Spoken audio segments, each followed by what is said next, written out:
All right, everybody, welcome back to Remotely Wasted. If it's your first time joining us, don't be selfish. Hit the subscribe button. This is our college football conference championship week reaction, as well as our reaction to the new Heisman nominees that were just announced and all the bowl games that were just announced, which we'll have a funny conversation about that because we're really good at predicting things on this show, apparently. Yeah, it's turned out to be a very interesting season. I don't know. I wasn't expecting this season to shake out like this, or some of the games that we predicted to happen actually happened, which makes it even better when you're like nobody's like, no, that's not gonna happen, and then you're like, yeah, I think it'll happen, and it does, and you're like, I'm the best. Even If though there's you're just guessing, you're pulling it out your ass. if there's a Usually, God, it's me. I had some of these games, and I got a bunch of them right, but I got ruined on some of the other ones. we got flagged for a video for talking about. I wouldn't be surprised. It was like after the fact that we ran the ad. It was like this video cannot have ads. I don't even think we went in that much of a detail. And why is that even a problem? Like it's a legal thing. It might have been that week where I lost because of Tennessee when I made that parlay, but anyways. All right. We will sift through the top 25. This will be the final going into the bowl games. This will change one more time before the year's over. Unfortunately, sad. I got a lone tear in my eye. It's really sad that this season's over because this has like been one of the better seasons in a while. Like the playoff top four. I can't say it's incredibly shocking, but it's not what I would have predicted when the season started. Like not even close, really. I feel like maybe like half of it, people were like pretty confident in like the Georgia Michigan pick, or maybe switching Michigan for Ohio State, but definitely wasn't thinking both of them were going to get in. Yeah, and the TCU, like man, nobody thought TCU was even going to be top 25. Probably Nobody thought TCU was going to win the Big 12. Everybody was I like, guess they didn't, but everybody was probably like, oh, it's gonna be OSU and Baylor. yeah, it before the season started in the Big 12. It was Oklahoma, Oklahoma State, Baylor. Yeah, That was all anybody talked about, and Oklahoma, Oklahoma State, and Baylor all were our kind of trash this ass. year. I And don't think Texas. any of them did. I mean, Baylor was okay. Yeah, they're not too shabby. I mean, Texas is like the only other out of those teams. Texas is the only one that's had a decent season. Yeah, they're all right. UTSA, they finally got up in the rankings. Finally, They've been they've been having a grinding. good season. Troy, I didn't even know they were doing good this year, honestly, till I saw this. I like Troy. Troy's a cool team. They got a cool logo. Super dope name. Yeah, no disrespect to Troy. I just like we have to cover a lot of people, and like Troy just was not on my radar this season. So it's cool to see them in the top 25 for sure. Yeah. NC State, Leary entered the transfer portal today. I'm surprised he's not. Yeah, because he did get hurt halfway through the year. He was projected to go for like first round in the draft. Yeah, I think I heard his stock. It's probably why he's going to come back. I'm Notre curious Dame is a perfect fit for him. I feel like. Yeah, DJ fucking whatever his fucking name is entered the transfer portal from Clemson. He's going to UCLA. I feel like he's a perfect fit for UCLA. Colorado maybe. Well, Deion's taking his son with him, so Yeah, but he didn't say he's getting the starting spot. He said he has to earn it. he's getting it. We all know he's getting And it. the starting quarterback for Colorado entered the transfer portal. So Yeah, well, because I don't know if you watched Deion's like first like initial speech to the Colorado team. I didn't watch it, but I heard he was kind of like fucking dropping the hammer down. Like he was like, some of y'all are not gonna have a spot here next year. He was like, yes, I got a quarterback coming. And he was like, yes, I got a receiver coming or something like that. And he was like he's like, everybody ask your questions now. Don't ask these questions. Don't talk on social media. Ask them now. Let's talk about it right now. And then they're like, so are you keeping any of the training staff? And he's like, no, probably not. I haven't thought about it, but probably not. Like, like they're like, are you keeping this coach? And he's like, probably not. Like he did it a few times. man showed up. He's cleaning house. Hey, I'm for it, man. Colorado needs a complete rebuild, and that's what he's there for. So I'm happy. I'm happy for him. We're probably not gonna get a chance to talk about it, so I kind of want to dive into it a little bit. I initially didn't think Dion to Colorado was a good idea, just because I feel like he could have got a better job, and he probably could have. But now the more I think about it, it's a really, really good fit, because Colorado is a great like historical campus vibe. It's got a good history to it too. Yeah, good weather. Yeah. And you got USC and UCLA leave in the Pac-12, which kind of opens the door for another team to kind of take that spot. And he's a great recruiter. He's gonna, like, out of all the new coaches, he has the best chance of being good like year one.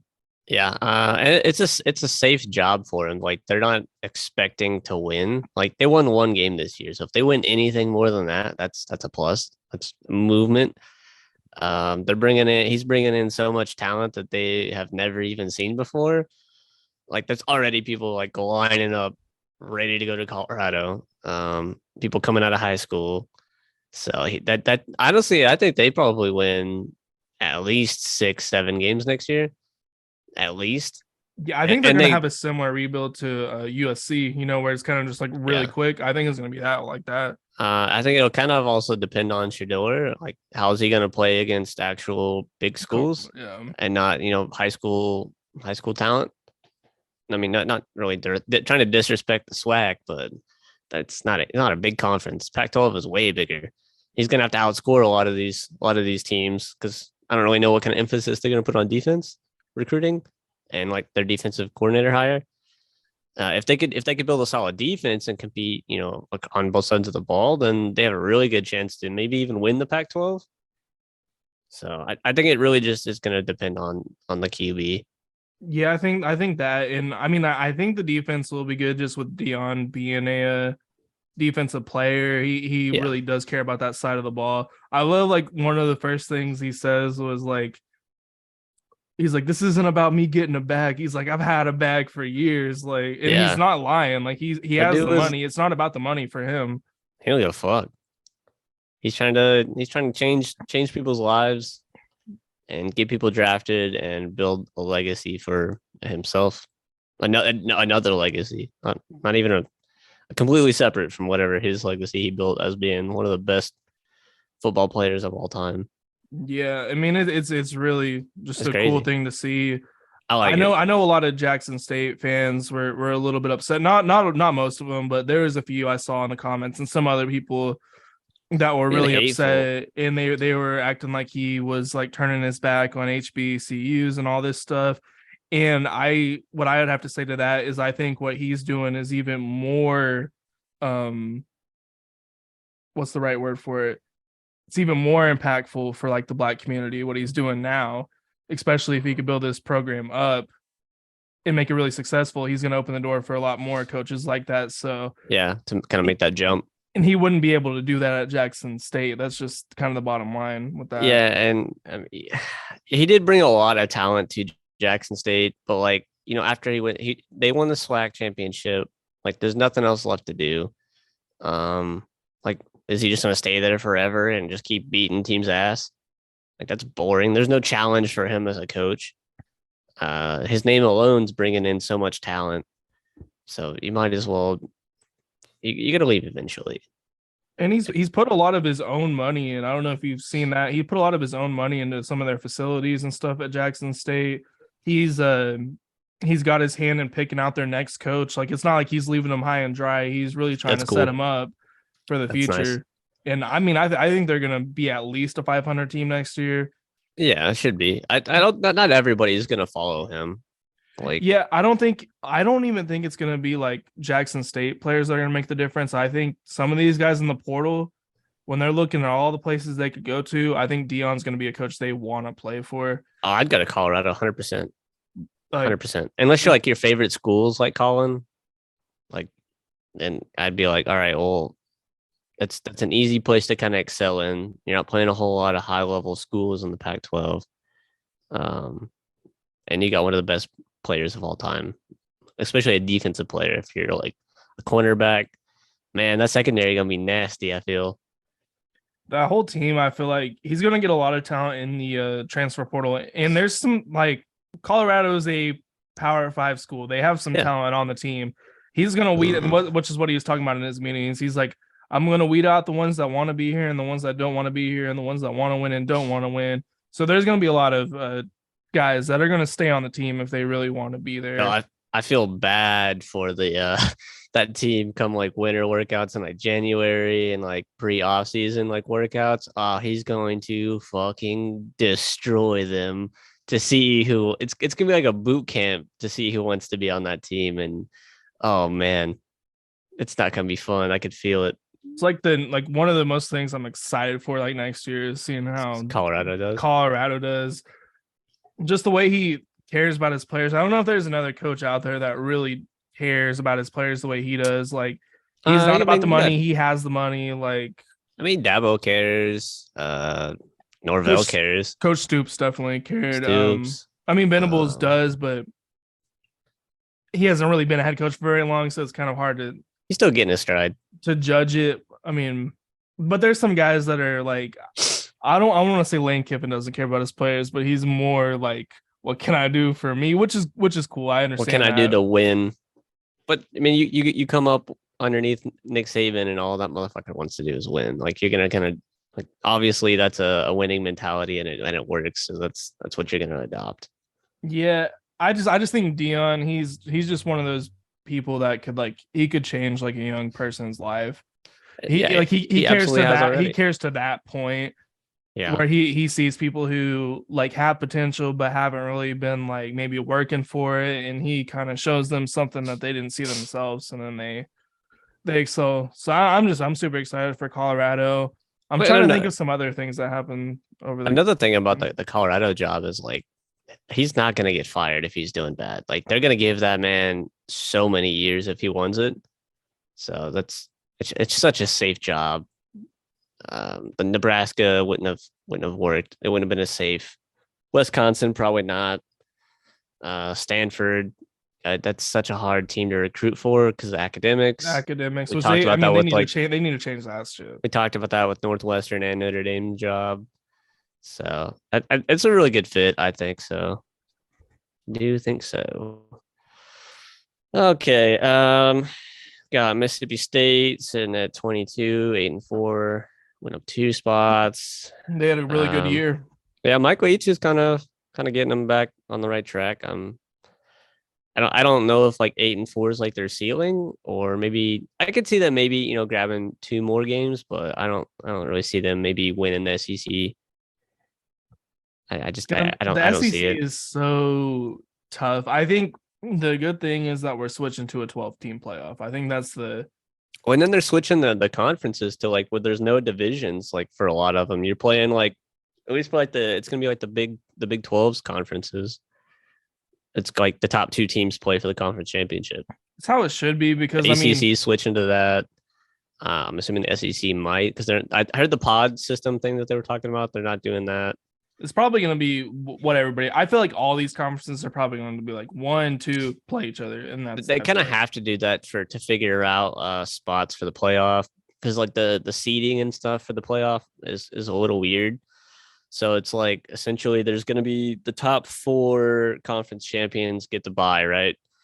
But so like, for example, looking at it in next year's scheme, so Utah would have a bye over K-State because they're the higher ranked conference champions. So it'll be weird to figure that out.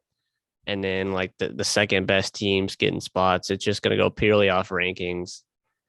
So I like it, but I don't, because like I kind of like the idea of like, how like Purdue was in the championship. Let's just say in a 12-team playoff, they won. That'd be really cool to see a team like that get in. They would make it. It'd be awesome, but I mean, they're all going to do 1 and 2, so like the smaller schools don't even really have a chance of getting in. Unfortunately, yeah, they're gonna have to have like a magical season to win the Big Ten. The SEC is gonna be a absolute slugfest. I kind of wish we weren't going to the SEC. The more and more I think about it, because I'm like, it's gonna be tough to get out of that. There's 15 other teams to compete with. Hopefully, I mean, on the years where you're not drawing like Bama and Georgia in the same year, you guys will have a chance. But I feel like you guys would be playing at least one of those teams every year.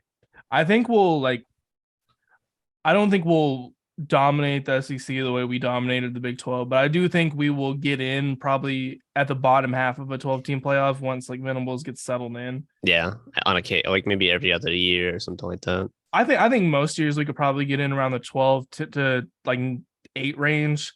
It's going to be tough to break anything higher than that. Looking at what we're sitting at now on 12, I think most years it'll like end up like this, like people in the 12 spot with about 2 losses. So, I mean, you lose a game, you're fine. You lose 2 games, you might be fine. You might need some help, but 3 games, you might not make it. Yeah, 3 is going to be the new 2 essentially.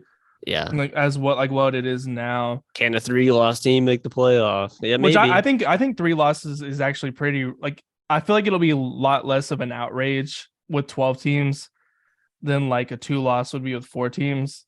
Yeah, like I don't think anybody would be mad. So like, let's say Florida State got in over Washington somehow. I would keep Washington. I don't think anybody would be mad though. I'd maybe put us in over Penn State. I think we're better than Penn State. Penn State's just not good, in my opinion. Who are they playing in the bowl game? It's a good team. We'll go through all the bowl games. Yeah, matchups. we'll go through. Yeah, we'll go through all our predictions because like our normal topics are going to go by really quick because there's only like 5 games this weekend. So yeah, Texas sitting at 20, still hanging around in there. South Carolina 19 with their 2 top 5 wins. LSU dropped 3 spots after they got destroyed by Georgia. All seen that coming. Tulane, I'm happy for Tulane's year. I really wish they'd have been undefeated. Do you think if Tulane was undefeated, they would have made it? I actually think this was the year for a school like that to get in. I feel like they would have gotten over Ohio State because there was like. They kind of threw Ohio State in because they like who else are we going to throw in? And if Tulane was undefeated, they would have thrown Tulane in there, I think. That would have been cool. I mean, they probably wouldn't have won, but for that school and, getting them some money and some exposure, it would have been cool for their brand. So we got LSU, Tulane, Oregon, kind of not a whole lot going on. It's so weird, like the teams moving, not having played over the weekend. Yeah, only like a select few teams actually played, and like teams are moving up and down. It's really weird. I'm not really sure what they're probably because of like let's say like somebody played USC and lost to them or something like UCLA. Maybe they went down because they lost to USC. Yeah, and maybe USC went down. I'm thinking like those type of things probably factored into the way they moved. Florida State, Washington didn't play this weekend. Penn State didn't play. USC, the Pac-12 championship. I couldn't have been more happy than I was when I watched like the beginning of that game and like USC was up like 17-3. I quit watching it and like I had like some other plans going on and I was like getting fucked up and I looked at my phone because like the ESPN alert came on. And it was like breaking news, Utah. And I was like, what? Like, I thought my eyes were like deceiving me. Like, I thought it was going to be like the opposite way, like USC won, but like Utah came back. And I was like, I wish I would have watched that game. Like, after Caleb Williams got hurt, it was a drastic downfall for that team. They was up by, I think, 14. And then he fucked up his hamstring in like the first half or first quarter. And then he still had a very good game. Yeah. He just wasn't able to literally be moving around. I guess he took like a really big hit too. My dad, I know it was Cam Rising. Cam Rising got absolutely annihilated from what my dad was telling me. Alex Grinch, man, he had a terrible performance from his defense once again. I don't know how much longer Lincoln Riley can put up with this. This is the year to get rid of him. Because, I mean, like USC is a great brand. You're going to get all the recruits you want. And, like, I'm sure this defense is stacked with really good recruits. But Alex Grinch doesn't know how to design a defense. He's getting way too much credit for what happened at Ohio State when he was a co-defensive coordinator. And after he left, you could see how things went downhill, probably like because of him. And then Knowles took over this year and they started playing good again. And he'll get fucking Stoops from Kentucky if he's willing to come off a head coaching job. I don't think he would, but he would not. But that'd be a nice fit. Fucking John Harbaugh's kind of getting looked at for the NFL. Oh, Jim Harbaugh, yeah. Or Jim. Yeah, his brother's the Ravens coach. Yeah. So it's not a hard mix up to do. So why you think if they win the championship, he bounces? I think he will just because he took an interview last year with the Vikings. I think it's a bad decision for him. Like, it's more money. But I mean, I get it. Maybe it's the money. Maybe it's like he wants to win a Super Bowl. Like that's his thing. Like he just I want to get that Super Bowl off my back. I lost to my brother in the Super Bowl. It really bothers me. I could see how he would want to go to the NFL, but like he's the perfect Michigan coach. Like Michigan, they need him. I don't know about all of Michigan's history, but I don't know if there's been a better coach. Like definitely not in my lifetime. Definitely not. Well, since like the Tom Brady days, like since I've been watching football, which let's say I started watching football, like seriously, probably like 06, 07. I was probably like 9, 10, somewhere around there. He's the best Michigan coach I've seen in my lifetime. I can't remember the guy that they had before him. He's kind of a bigger dude. I don't even remember. So like I remember Mitch Rodriguez was like the last one I remember, and then they had like I think they had a couple of coaches, and then him. He's a good fit. I would rather coach in the NFL, but it's harder. It's way harder. It's way less forgiving. It depends on what your thing is. Like I feel like the X's and O's guys, like David Shaw, he should go to the NFL. He's not a great recruiter. He's a great X's and O's guy, but like recruiting, like those guys, it's a different animal too. It's from the NFL. I mean, there's a reason why like Nick Saban didn't work out in the NFL because you have to like you can't decide who's coming to your team. Your general manager is deciding that for you. And what's your responsibility is to call the right plays and make it work. Make it work. And it works the opposite way though. There's probably NFL guys that could never coach in college. I'm sure. Probably. I mean, yeah, there's probably quite a few. I'd say so. K-State, they got that Big 12 championship. I'm surprised they didn't move up a little bit more after that. I mean, can't put them above Utah because Utah also won a championship. I guess that's true. Utah's got more. They got 2 wins over USC. K-State's.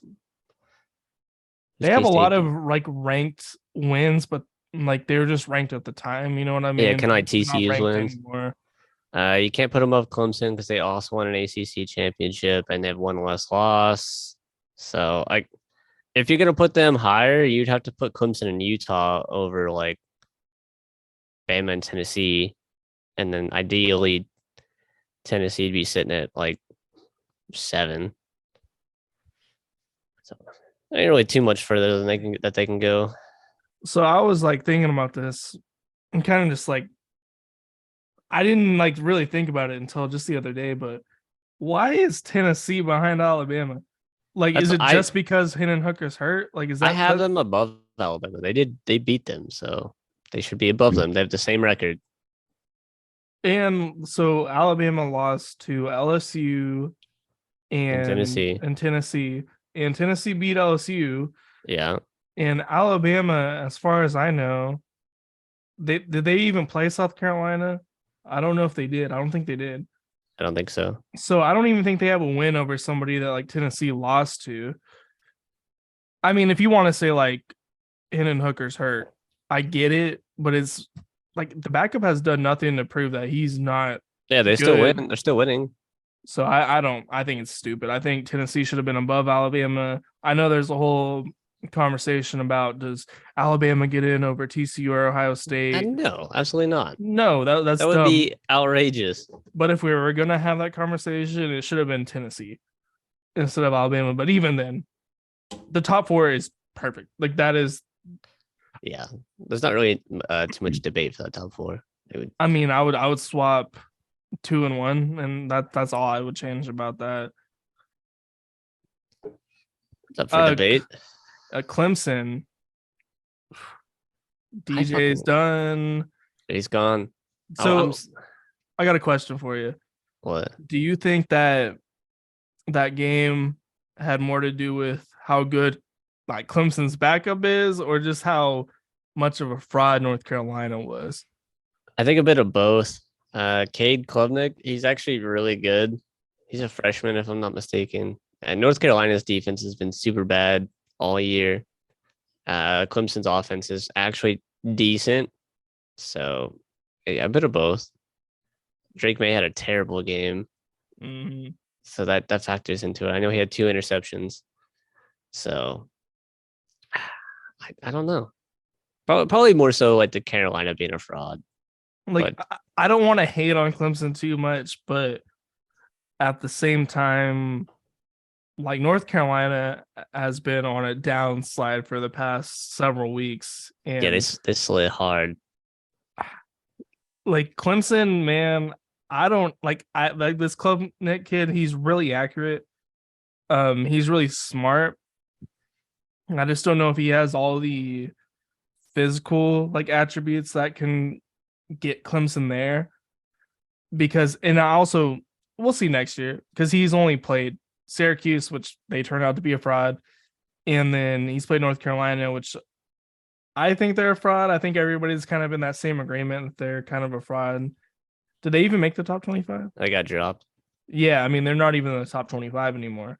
So I think everybody kind of agrees North Carolina was a fraud. They were good.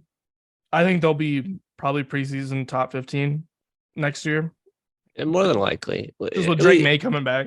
At least top 20. Yeah, top 20, I'd say. All right, so we could go over our top 6. I think we kind of. And my top 4 is the exact same. And then I just have Tennessee and Alabama switched. Yeah. Actually, no, I have Tennessee at 5. I have Clemson at 6. I have Bama at 7. Okay. Yeah, ours are pretty much like almost the same. I have Michigan above Georgia. I think they're more of a complete team. And then I have Tennessee above Alabama. And I still have Alabama at 6. I think like Clemson they have a championship. Bama didn't win dick. So that's a very good point. That's a really good point. You could argue Clemson at 5, Tennessee 6, Bama 7. But Tennessee didn't win a championship either. So you could argue Clemson above both of them, but I think Tennessee's the better team. So I guess with that logic, I'd have to put Clemson at 5. So 5 Clemson, Tennessee 6, Bama 7. I'll go with that. So if you probably been paying attention to the ACC a little bit more than I have. So if it was going by like 1 and 2, would Florida State be playing Clemson in the ACC championship if it was going that way? No, because we have more conference losses than North Carolina does. Okay. Because we lost those 3 conference games in a row, and North Carolina, they just lost 1, and then they lost to NC State, so that would be their second. And then even if that first conference loss was, or the first loss was a conference loss, which I can't remember if it was, they would now be tied with us. But their third one came in the ACC championship, so we still wouldn't have made it. Okay. Unfortunately, I feel like if you guys had a rematch against Clemson, I think we'd take them. No, I think easily. At this point in the year, we've kind of found our stride. We know who we are. That's what I'm saying. All 3 of those games, I think we should have won, and we should be undefeated right now, which sucks that we're not. I mean, really thinking about it, I mean, like if you look at where those teams are now. They fell off so hard. I'm so fucking pissed. Like Wake Forest. I mean, NC State kind of just got back into the mix a little bit. Clemson, I mean, still, I think if like this current Florida State team where they are now played Clemson, I think they would win, because I don't think Klubnik's like the answer. I think he's a good player. I think he's better than DJ. At least in that system. I think DJ is the better talent overall physically, but in that system, Klubnik works a lot better. He's proven to just be better in the 2 times they've called him up. For sure. But I mean, once next year comes around, I don't think Clemson should be the favorite next year. I think it should be Florida State or North Carolina, because I think North Carolina is going to do really good in recruiting this offseason. I think coming into the year, Clemson will probably still be the favorite, but I think we're like a really close second. Yeah, unfortunately, like that week, not the Wake Forest, the NC State loss. We 100% should have won that game. Out of any of the three of them, that's the one we should have won, and we would be playing probably Clemson for the ACC championship this past weekend, and I think we would have beat them. And we would be sitting at 10-2, right where Bama is, and probably ranked 6. Yeah, with 2 losses, yeah. I don't think they would put us in over Ohio State. And even if we were undefeated, right? So we would probably be sitting at 3, and then TCU would be 4. We'd have to play Michigan. I think that's a doable game. It's doable. It'd be tough. And then Georgia would beat TCU probably easily. And then I think Georgia would just beat the shit out of us. I have a hot take. What? I think Georgia's not that good. No, I got a hot take. I think TCU is going to beat Michigan. I think it's a strong possibility. I have Michigan coming out in that, but I don't TCU's think it's going to be. Offense is probably the best offense that they've faced outside of Ohio State, and That's Ohio State could do nothing. Well, we'll see. Was that credit to Michigan's defense, or did Ohio State just play really bad? So like. Max Duggan can run like a motherfucker. CJ Stroud didn't run at all. Yeah, Max Duggan's a great player. That dude's a fucking baller. Dog. I almost want to give him a Heisman, but like I know they're gonna give it to Caleb. But Max Duggan, like if they won that Big 12 championship, I would have given it to him. I'd have been like, that's his Heisman. He earned it. Yeah. He was hurt. He was like just like limping around. And he left it all on the field. He did. I don't understand why they didn't give him the ball, put the ball in his hands on a 3rd or 4th down that they went for. Like I don't understand it. Like he got you there. Like at least try to QB sneak it. Or do like a little rollout. There's nobody open. Try to run it in something, or a little read option. Instead, they just ran it up the middle like twice. I'm like, that shit's. Oh, I can't. I hate teams that run it up the middle. That shit's dumb. They know it's coming. That's like 90% of the times it's just a run up the middle on the goal line. I feel like it's like an analytics thing. Like some coaches they go off their gut and then some go off of analytics, and probably like if you did like percentage wise, I think if you said like statistically like X amount of times somebody ran at like the goal line, like more times than not, they probably got it, and that's probably true. Yeah, but you also have like sometimes you gotta think about it. Like you gotta think about the way the game's been going. K-State's been handling y'all the entire game for the most part on defense. Like TCU wasn't able to get anything going for a while. They were down by a decent margin, and the QB are running the ball, got you back in the game and almost won it for you, and you don't want to do it again. Like, yeah, I get you on the goal line. You don't want to be cute, but you tried it twice.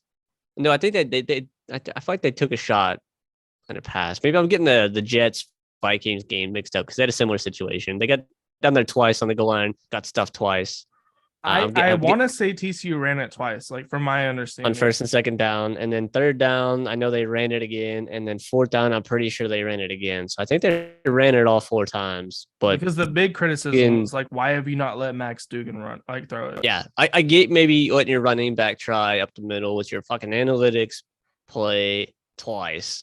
Cool, because you know you're going for it. They probably already knew when they got down there that they was going to go for the touchdown to win. More than likely, because I think their reasoning was why they didn't take the field goal.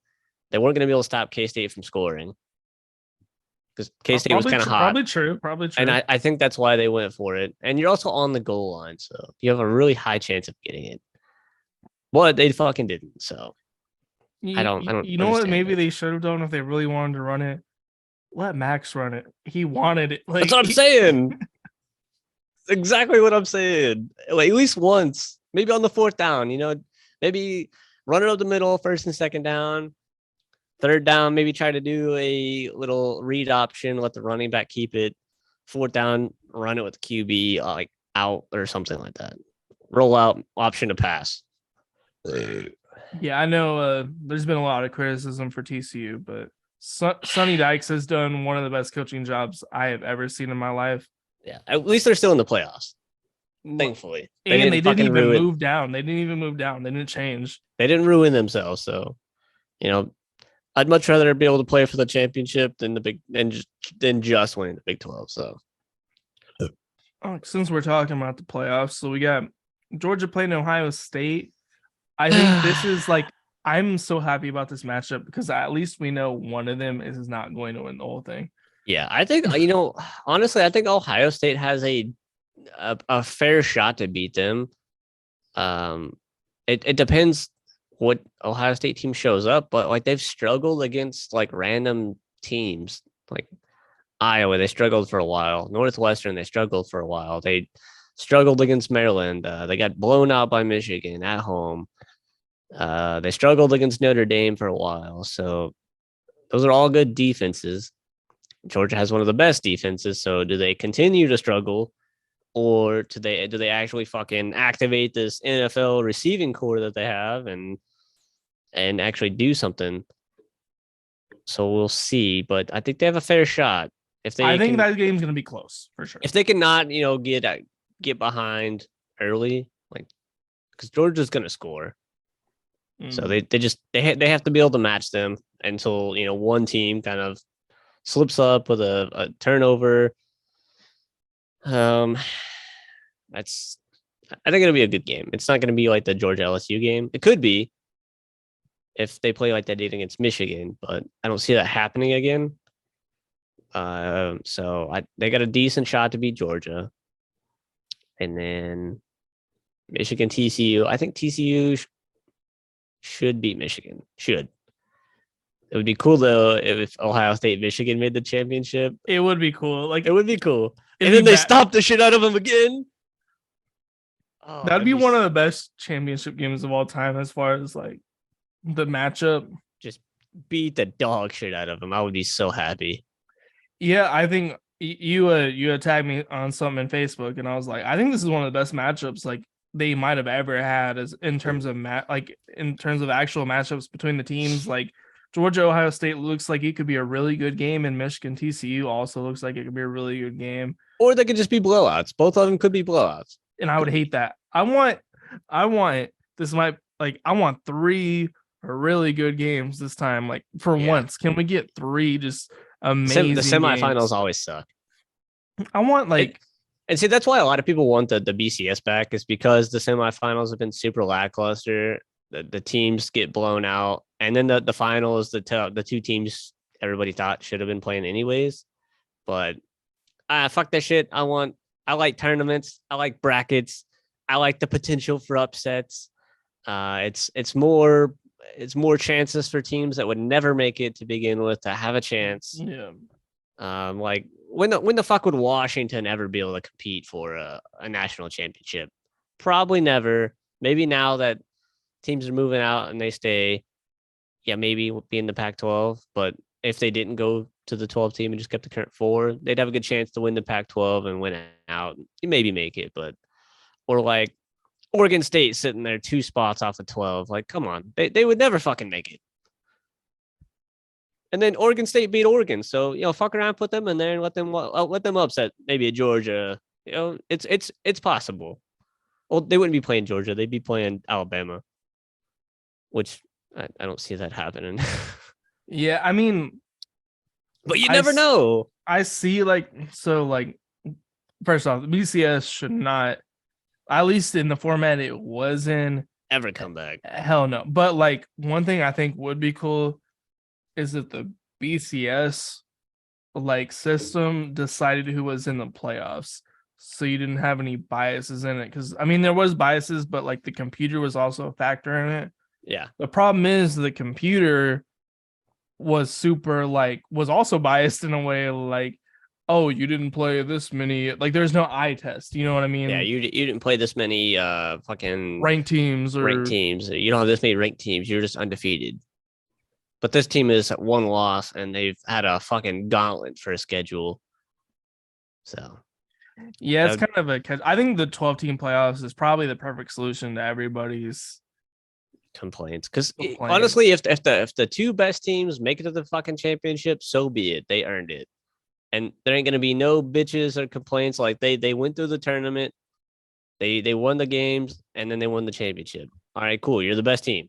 There's no fucking they didn't play anybody good. Oh, okay, now that you're in the fucking tournament, you're gonna play somebody good. And you're going to play somebody who earned it, and you're going to play somebody who won their first round, and now they're playing you. So good luck, because you didn't play anybody good, and we'll really see what your team's about. Look at you, Ohio State, if you didn't play Michigan at the end of the year. And the same kind of can be said for TCU. Like a lot of people was like, yeah, that they had a good schedule. I'm still on that train. I still think they played good teams at the time, and just that one loss kind of tanked their season, which happens. But and then another thing for the 12-team playoff, the team sitting at the lower spots, that's going to bring money into those schools that they otherwise wouldn't be getting from making the playoffs. I'm assuming there's going to be some sort of cash going to those schools just for making it. Yeah, like an Oregon State making it, that's just more money to that school for whatever they do with it. Also, like upsets happen in college football more than maybe any other sport. Like, imagine if like the Boise State OU game was a playoff game or something. That'd be crazy. Yeah. Like you're kind of denying like things like that to happen if you just want it to be like the BCS 1 and 2. Like, why not have like some excitement happen? Like during this 12-team playoff, we're gonna see some upsets and some teams compete that we've never seen before. Yeah, like, I guarantee it.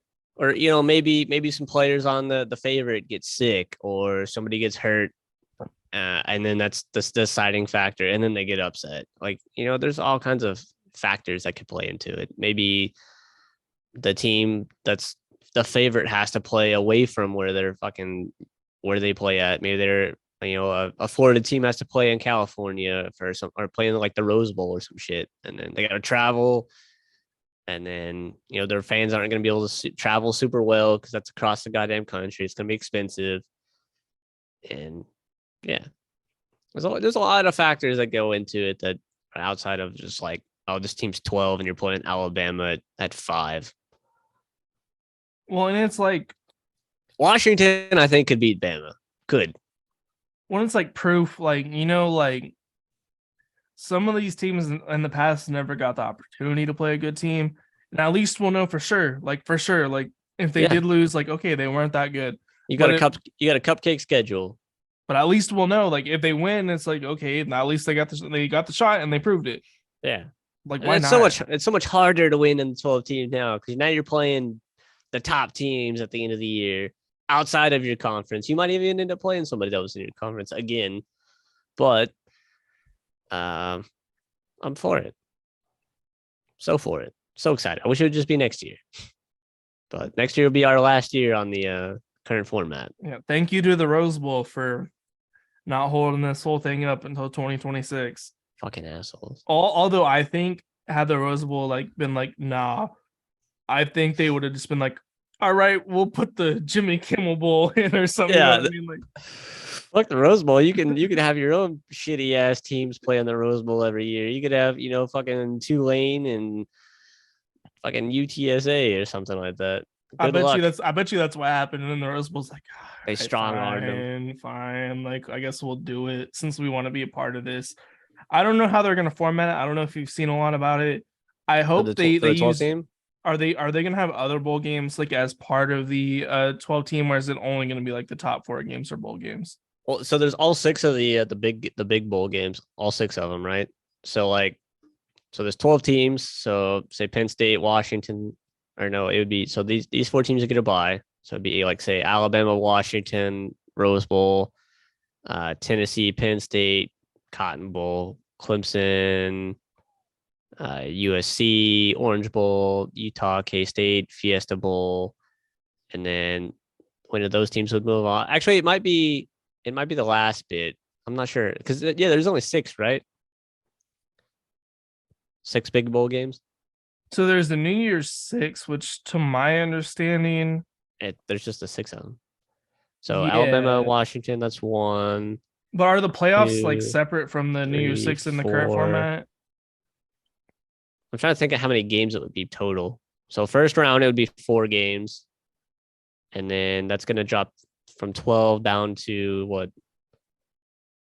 Was that 4 games? Yeah. So that'd be total 6 bowl games, I think. I feel like I'm doing terrible math. If the first round's 4 games, and then after that it'll be the top. Actually, no. Yeah, because there's 4 there, and then the 4 there play these 4, so that's 4 more games. So that's 8 total. And then the winner of those play another game, so that's another game. So it's I feel like nine total games. The first round's probably not going to be bowl games, which is kind of unfortunate. I kind of like the idea of like neutral sites and bowl games still be a part of it. So it would have to be after the first round because there's going to be 4 more games after that. So that'd be those 4, and then the two people playing for the championship. So maybe it's only going to be 5 and 1 sitting out or something like that. I don't know. Let's see if I can find it. Maybe they haven't even decided. I don't even know at this point.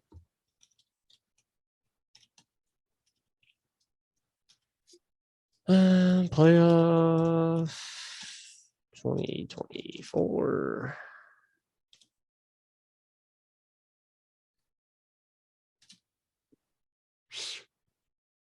Like, here's what the final 12 would be this year.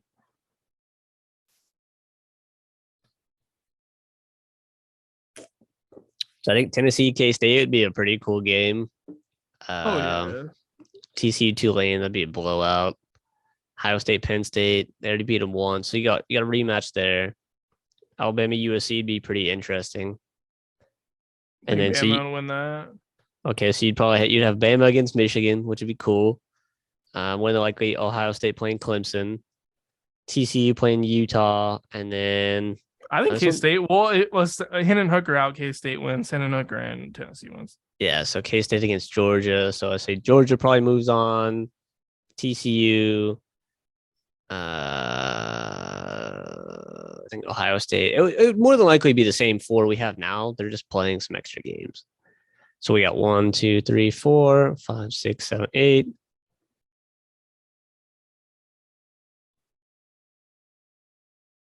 One, 2, 3, 4, 5, 6, 7, 8, 9, 10, 11. There's 11 games.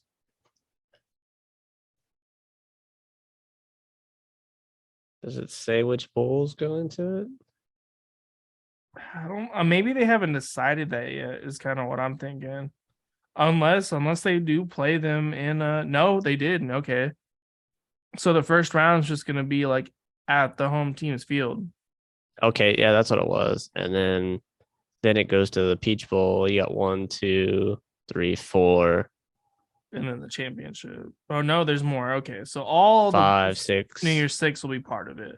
And then the championship would be its own thing. Yeah. Its own thing. Okay, yeah. So the semifinals and then the quarterfinals are the bowl games. All right.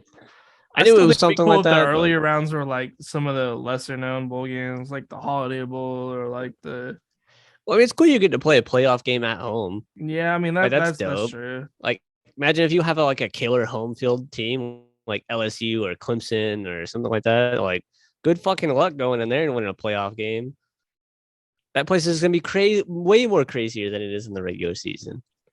You're more than likely playing teams you've never played before, or maybe you don't play super often, like out of conference. Like, when was the last time Tennessee and K-State played? No fucking idea. Alabama, USC. It's been a while. I don't recall one if recently. They ever have. And then Ohio State, Clemson, they played not too long ago. TCU, Utah, I don't think they've ever played. K-State, Georgia, no fucking idea. Alabama, Michigan, no idea. I think they played in like 2013. Like maybe no, that was Michigan, Georgia. Yeah, so it's like the home games would be sick. It would be nice because we've never seen it before, like a playoff game at an actual home stadium. We've never seen it before. The shitty thing too is K-State is a Big 12 champion, and they have to go travel on the road into Knoxville and play Tennessee because they're one spot higher than them on the ranking. I think they might change the rankings when that shit starts going into effect. But like going off this model, that's how it would work, which would suck. And like say if if USC won the Pac-12, they'd be over here, and Utah would be here probably if they're even in it. But yeah, going into Knoxville for a playoff game, fuck that. Pass. I think they should make it to where the conference winner gets the home field advantage. Yeah, if you were a conference winner and you didn't get the first round bye, for sure. Like you should be like sitting at like 5, like TCU, and then the second conference winner should be like 6. But K-State has 2 losses, that's why they're not there. Ohio State only has 1, so that makes it weird. You're like punishing teams for losing 1 less game, but you just didn't win your conference. That's a good point. That's a really good point. I think they're still gonna have a lot of things to iron out before. Oh, for sure. There's still gonna be people not happy with where they got seated. Like, you stop bitching. At least you made it. Like, you're sitting at like 6. You wouldn't have made it fucking the previous year. So shut the fuck up. Like after 12, like you guys got to stop complaining. Yeah. Like, look, I mean, looking at 12, like after 12, everybody has at least 3 losses outside of Tulane. But Tulane's in, so Troy and UTSA. But yeah, outside of 12, I mean, you lost too many games. yeah, How would you debate putting any of these teams over these teams with 2 losses? At most, you could do a 16-team playoff, but that's where I'm cutting it off. Like I know some people are gonna be like, let's have a 24. Like let's 24 would be cool. It'd be cool, but think about how much of the season that would take up. Or they just add more, like a couple of games onto the end. It'd be as long as NFL at that point, probably. I don't really see the problem with it. Like, I mean, you're playing less games than you were in the NFL, and you go to the NFL, and now you have to play more games. Like, it's kind of, it would be getting you ready a little bit, but you know, you're also putting more wear and tear on your body, and so. Yeah, I would rather college football last as long as NFL, just because I like college football more. The more and more I watch like college football and get into it, just the more and more I like it's more appealing than the NFL, because the NFL is so robotic. I feel like it's just a chess match. Like you're running plays that like are almost guaranteed to work, like slot, fucking little slants, little check downs, and then you hit them over the top after they've cheated their safeties up a little bit. Yeah. Don't get me wrong, I love the NFL. I still love professional football. The NFL's boring. It's just more special. There's just more passion in it. Yeah, you get the band, the fucking crowds are way better. The traditions, the uniforms are cool. People are playing for pride too. You know, there's some guys on the team that they know that I'm not going to the NFL. Like, yeah, and then there's people playing to get in the NFL. So like, it's just fucking heart and determination. It's so much fun. NFL's boring. If I didn't like football like as much, I wouldn't even like the NFL. I like the NFL like during the playoffs because like that's when people actually care. I feel like once they get to the playoffs, yeah. But like regular season, it's just. And I think the big thing about college football and NFL, I was thinking about this the other day. There's no tanking in college football. There's no benefit to losing. Oh, you're doing shots. Jesus Christ. Jesus, man. This guy going crazy. I'm pretty fucking drunk. I ain't gonna lie. I'm at alcohol after this, so I had to do something. I only had I drank all my Trulies last night. I was like, fuck. I got one more cup of this wine. It's pretty good, high alcohol content. I have a shot of like one of those mini bottles of Fireball, but I'm not doing that. Send it, Nick. We'll see at the end of the episode. Maybe I'll be feeling it by then. Me at the soccer episode, just looking slumped. Be sitting here talking to myself. All right.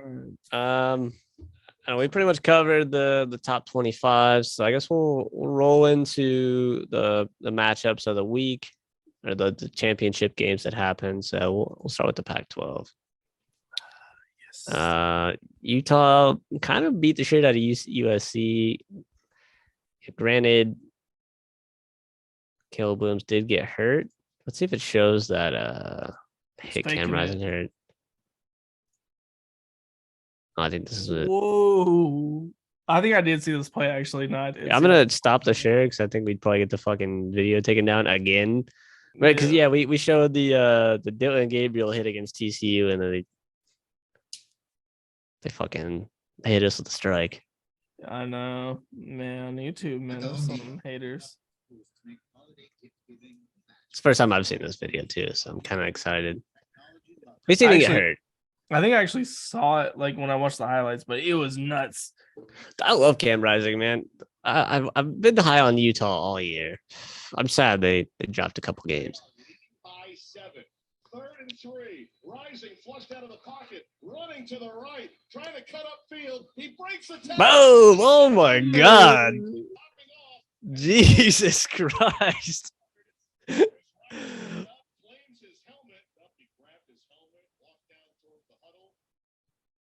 Didn't even see it coming. Oh, what a hit. He had his helmet just straight and knocked off. That was kind of nuts to me.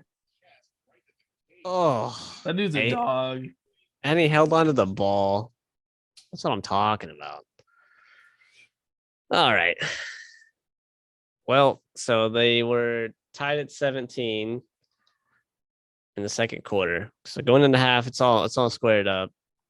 And then from there, it kind of Utah jumped out a little bit. And then it really in the fourth quarter is where they just kind of took off. Scored 3 unanswered touchdowns. Big plays too. 60 yards, 53, and then 23.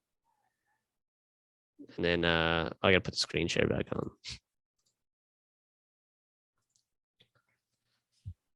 Yeah, turnover margin. USC's got +1. They got more time of possession. Yeah. The turnovers didn't help, and then Caleb Williams getting a little banged up. I think that's what did it to him. He's baking it. No, I'm just kidding. I do love how he painted in his nails to say "fuck Utah," and then he gets owned. Didn't he? He did that to Notre Dame as well. Yeah, he did it to Notre Dame. It's why would you do that? It just like gives your team or gives the other team so much more fuel to want to beat you. Like it's just dumb. Like I don't know why you do it unless you're like, oh, we'll absolutely beat them, which you didn't. So maybe don't do that anymore. He did everything he could. I mean, the dude almost had 400 yards. He did throw the ball 41 times. So he's Heisman. I mean, the QBs were fucking slinging it. USC's running game, nothing.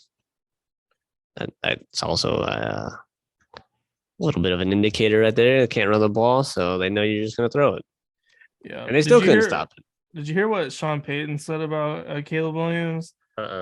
He was saying like Caleb Williams is so good that he thinks the NFL is going to go to a lottery like the NBA.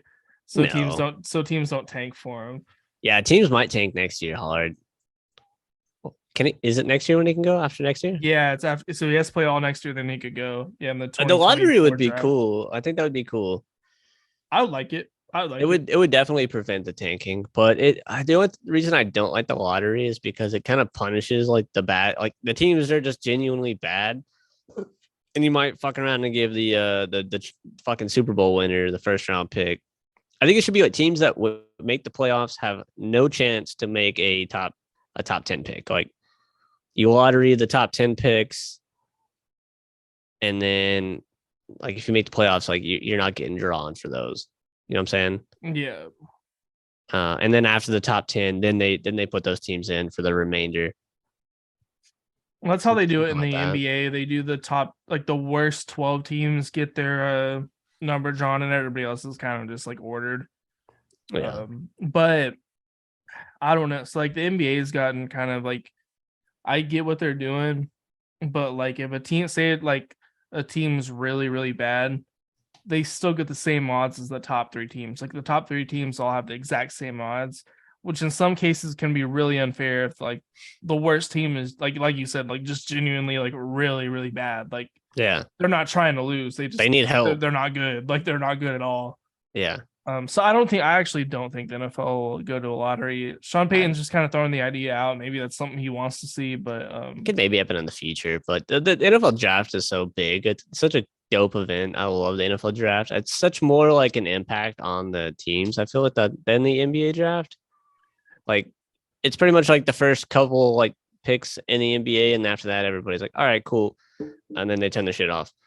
Yeah, I would say the reason the NFL doesn't need a draft is almost like kind of I wouldn't say the opposite of what you're saying, but like let's say like this year we got that French guy coming out. He's like supposed to be the best prospect since LeBron. Like he could turn a franchise around.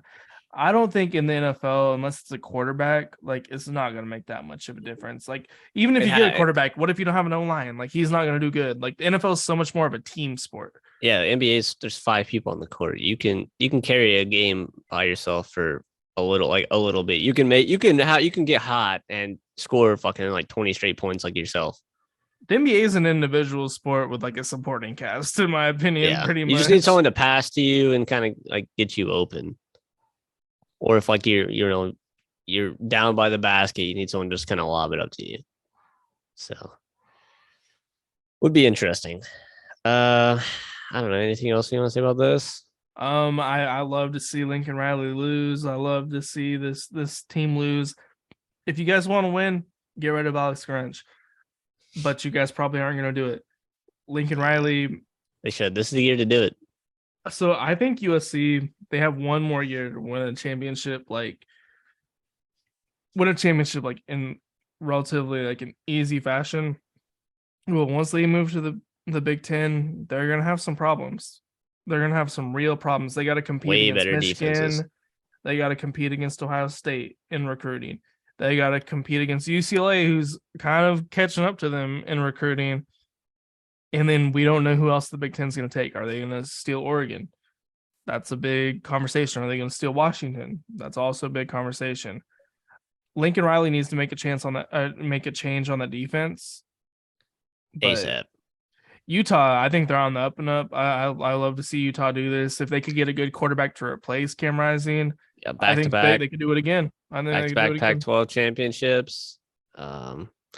I think it'd have been cool to see USC make the playoff. You know, like the for the brand, the school's back. They're a powerhouse in college football historically, so it would have been cool, and also it not having Ohio State make it, so it would have been TCU and USC taking those last 2 spots. I'm keeping it really real. If anybody besides Lincoln Riley took that job, I would be cool with USC being in the top 4. Fair. I would be a little shaded as well, or jaded. I like Utah, man. I like this team. I like them. So I'm cool with them beating USC, but it did suck that they knocked them out of the playoff. You think they'll build a dynasty with the USC and UCLA going out and possibly Oregon? If Oregon leaves, definitely. It's going to be fucking Utah and Colorado. But Utah's already got a leg up because they're already established. They got back-to-back championships. Why wouldn't you going to want to go play? If you're going to go to the Pac-12, why wouldn't you want to go to Utah? Yeah, or the Pac-12 could fold. I don't know. I mean, you don't know at this point. That's true. It's kind of scary. It's kind of scary, really. Utah could slide into the Big 12. I mean, they're not too far out of the way from some of those teams. Just like a couple states over. Rumors have said that they've been in talks, but Utah would just be a fucking dog in the Big 12. There's a lot of rumors, but it looks like there's 2 routes they could take. The Big 12 and the Pac-12 can merge, or one of them is going to kill the other one. Pretty much. I think the Big 12 will kill the Pac-12 because they're losing their top teams. UCLA is not one of the top teams. It's more so like USC and Oregon. But they're losing their most historical team. And UCLA is the best basketball brand in that conference. We got Arizona in there. Gonzaga is not a Pac-12 team, are they? They're about to be a Big 12 team. I don't even know what conference they're in right now. They Mountain West or some shit? Something like that, but the Big 12 is in conversation. They don't even have a football team. No, but that'd be good for the Big 12 basketball. Oh, absolutely. They would have top contender every year. Yeah, they're almost ranked number 1 to start every fucking year, and then they fucking fold. The Big 12 should definitely make that move. Maybe the Big 12 needs to be a basketball conference. I mean, maybe that's their route. What are the other teams? There's not really any other good basketball teams in the Big 12. Texas Tech, Kansas. Oh, Kansas, yeah, Texas Tech. K-State's pretty good. They're okay. Baylor's all right. Baylor's got a good women's basketball team. They won the men's. Was it 2021? I believe they won that. So I mean, I think the Big 12. I think the Big 12 is actually a well balanced conference. They're just not the best at really anything. Sports. Yeah. Like the ACC is the SEC of basketball, pretty much. Pretty much. You got fucking Duke and North Carolina. That's it. That's all you need. That's all you need. Florida State is completely fell apart. We suck in basketball this year. I don't know what the fuck happened to us. Florida State's been good in the past, though. So we're switching back from a basketball school to a football school. It's just the nature of things. We can't have both. Florida State should be a football school. It's Florida. Oh, yeah. Come on now, man. Not in a basketball state. No, absolutely not. So Utah to the Big 12, Gonzaga to the Big 12 would be ideal for them. And then the Pac-12 would fold. So moving on, I think this was the best of the games on this weekend. This game was fucking great. Went to OT, TCU choked, but I don't know, man. I honestly thought TCU was going to get fucked up. They just couldn't get anything going. I think I was kind of watching to the beginning. They scored pretty early. Well, not early. There's 5 minutes left.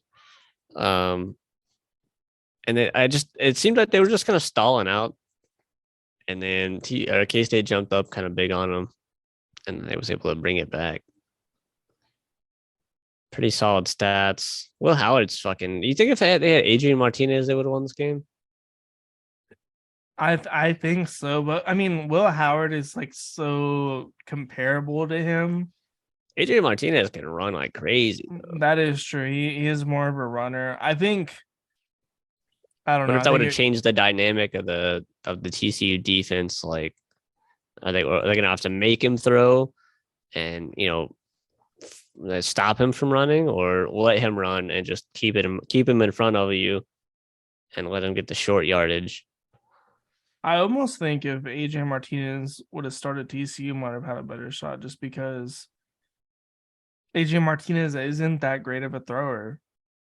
Like he's playing in the bowl game, from what they're saying. No, so K-State's gonna beat Alabama. We'll get into that, but Alabama's gonna have so many players sitting out. It just is what it is. Yeah, they're gonna kind of figure out who's gonna be the starters for next year in this game. K-State, I feel like everybody's gonna be like, yeah, we want to play this. Like, hell yeah, it's Bama. You want to beat Bama? Fuck Bama. Nobody wants to lose to them. Yeah, Deuce Vaughn, dog. Look at my fucking Max Duggan, 110 rushing yards as a quarterback, 15 carries. Johnston, man, he's earned a first round pick in my opinion. Yeah, I think receiving wise, for sure. He's arguably the best wide receiver in college football right now that's able to go in the draft. It's like him and fucking Marvin Harrison Jr. And who else? Everybody on Ohio State, but I mean, pretty much. I feel like this is like a good tight end year. Absolutely. You got Notre Dame with a tight end. I think he can leave. Georgia has, I think, 2 tight ends that can leave. Yeah. There's been a few teams with some really good tight ends. So this was a really good game. Nail biter. The turnovers got TCU, man. Some extra possessions. TCU had more yards. Time of possession is going to come from the turnovers. And then it was almost matched on first downs. They didn't even fucking fill the stadium.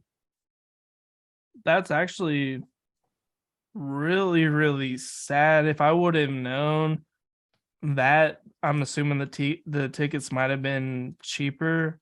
Yeah.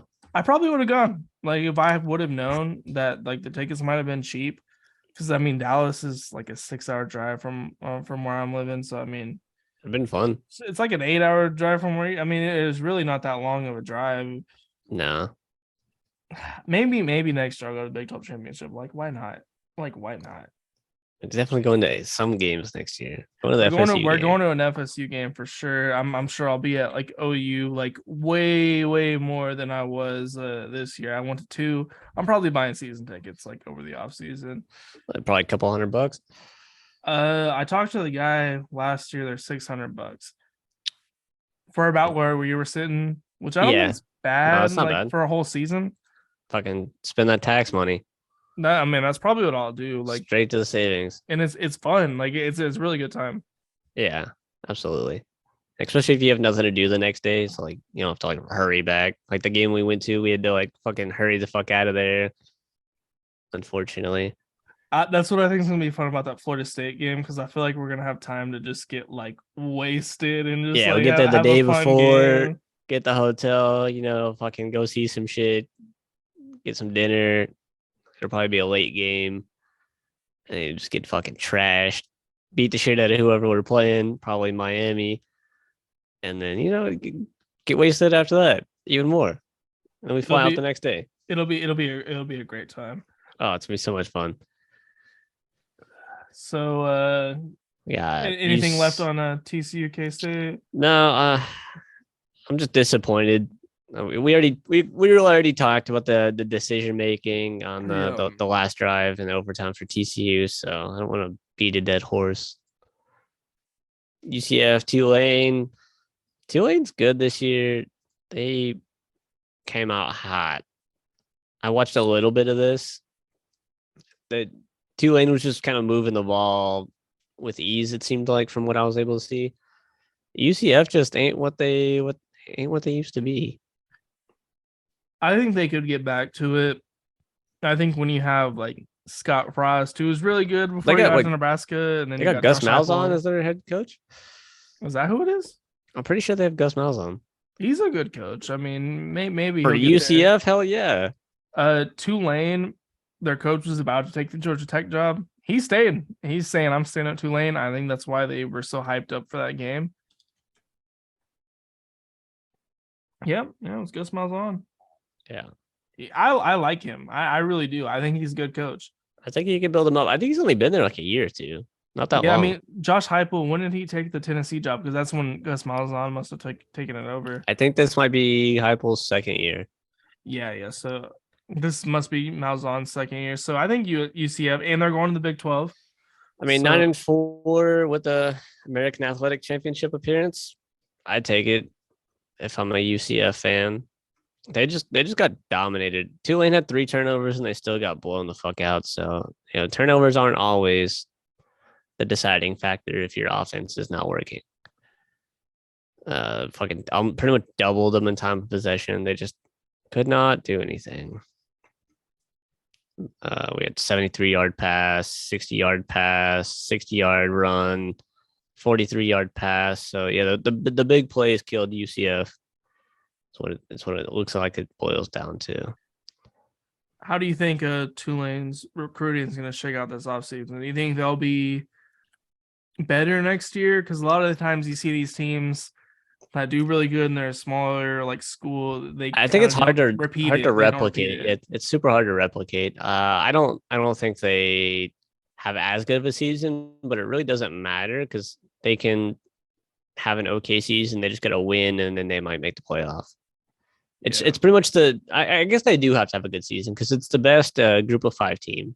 I'm pretty sure best group of 5 champion makes the playoff.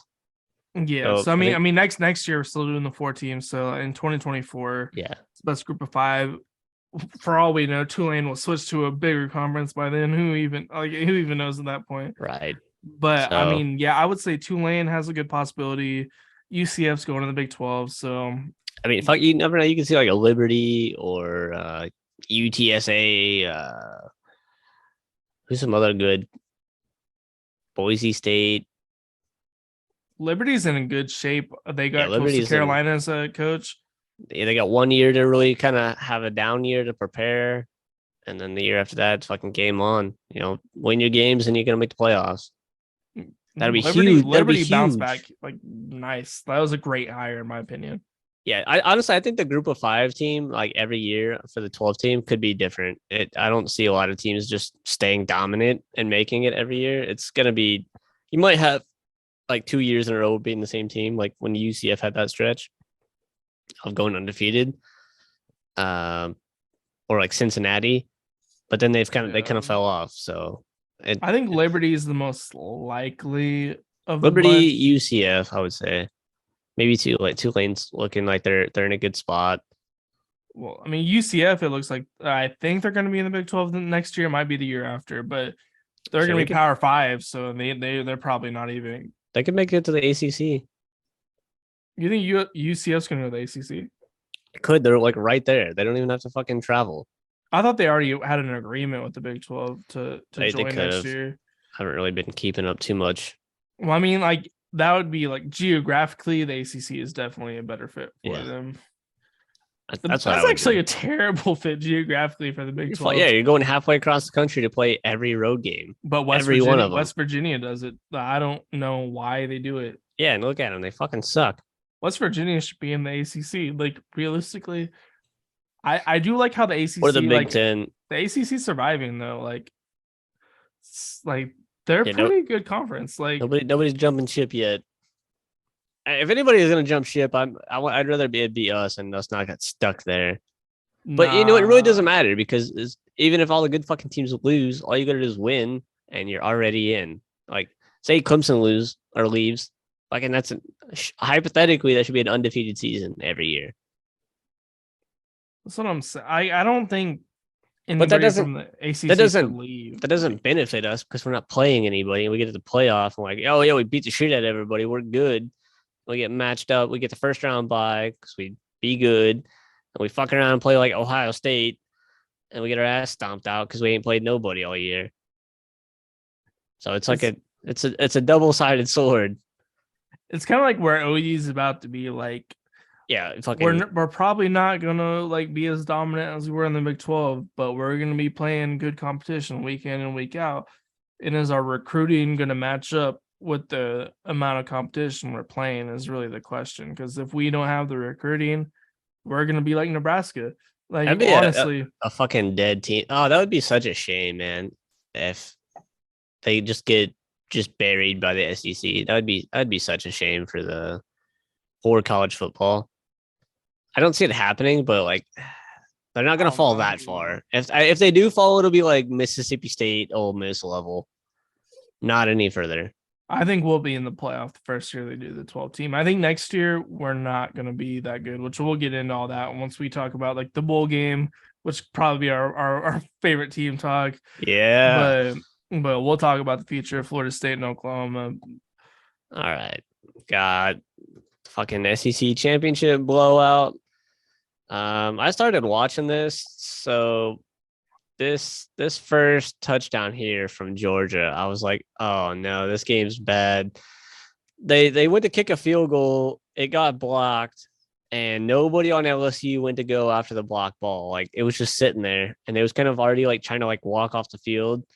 And one of the Georgia players was standing over the ball, like looking, waiting to see if the refs call it dead. And I guess on blocked field goal. Oh yeah, where he like stopped.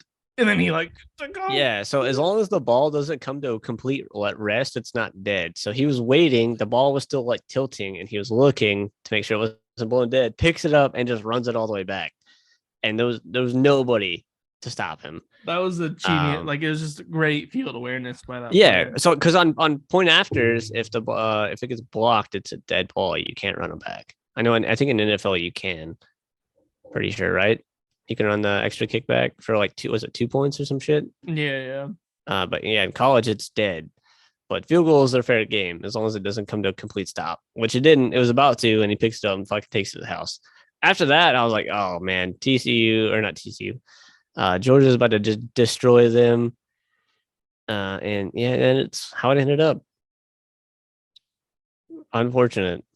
TCU or not? I don't know why the fuck I keep saying TCU. LSU, yeah. Have one touchdown the entire first half. It's fucking 35-10 and a half. That's just.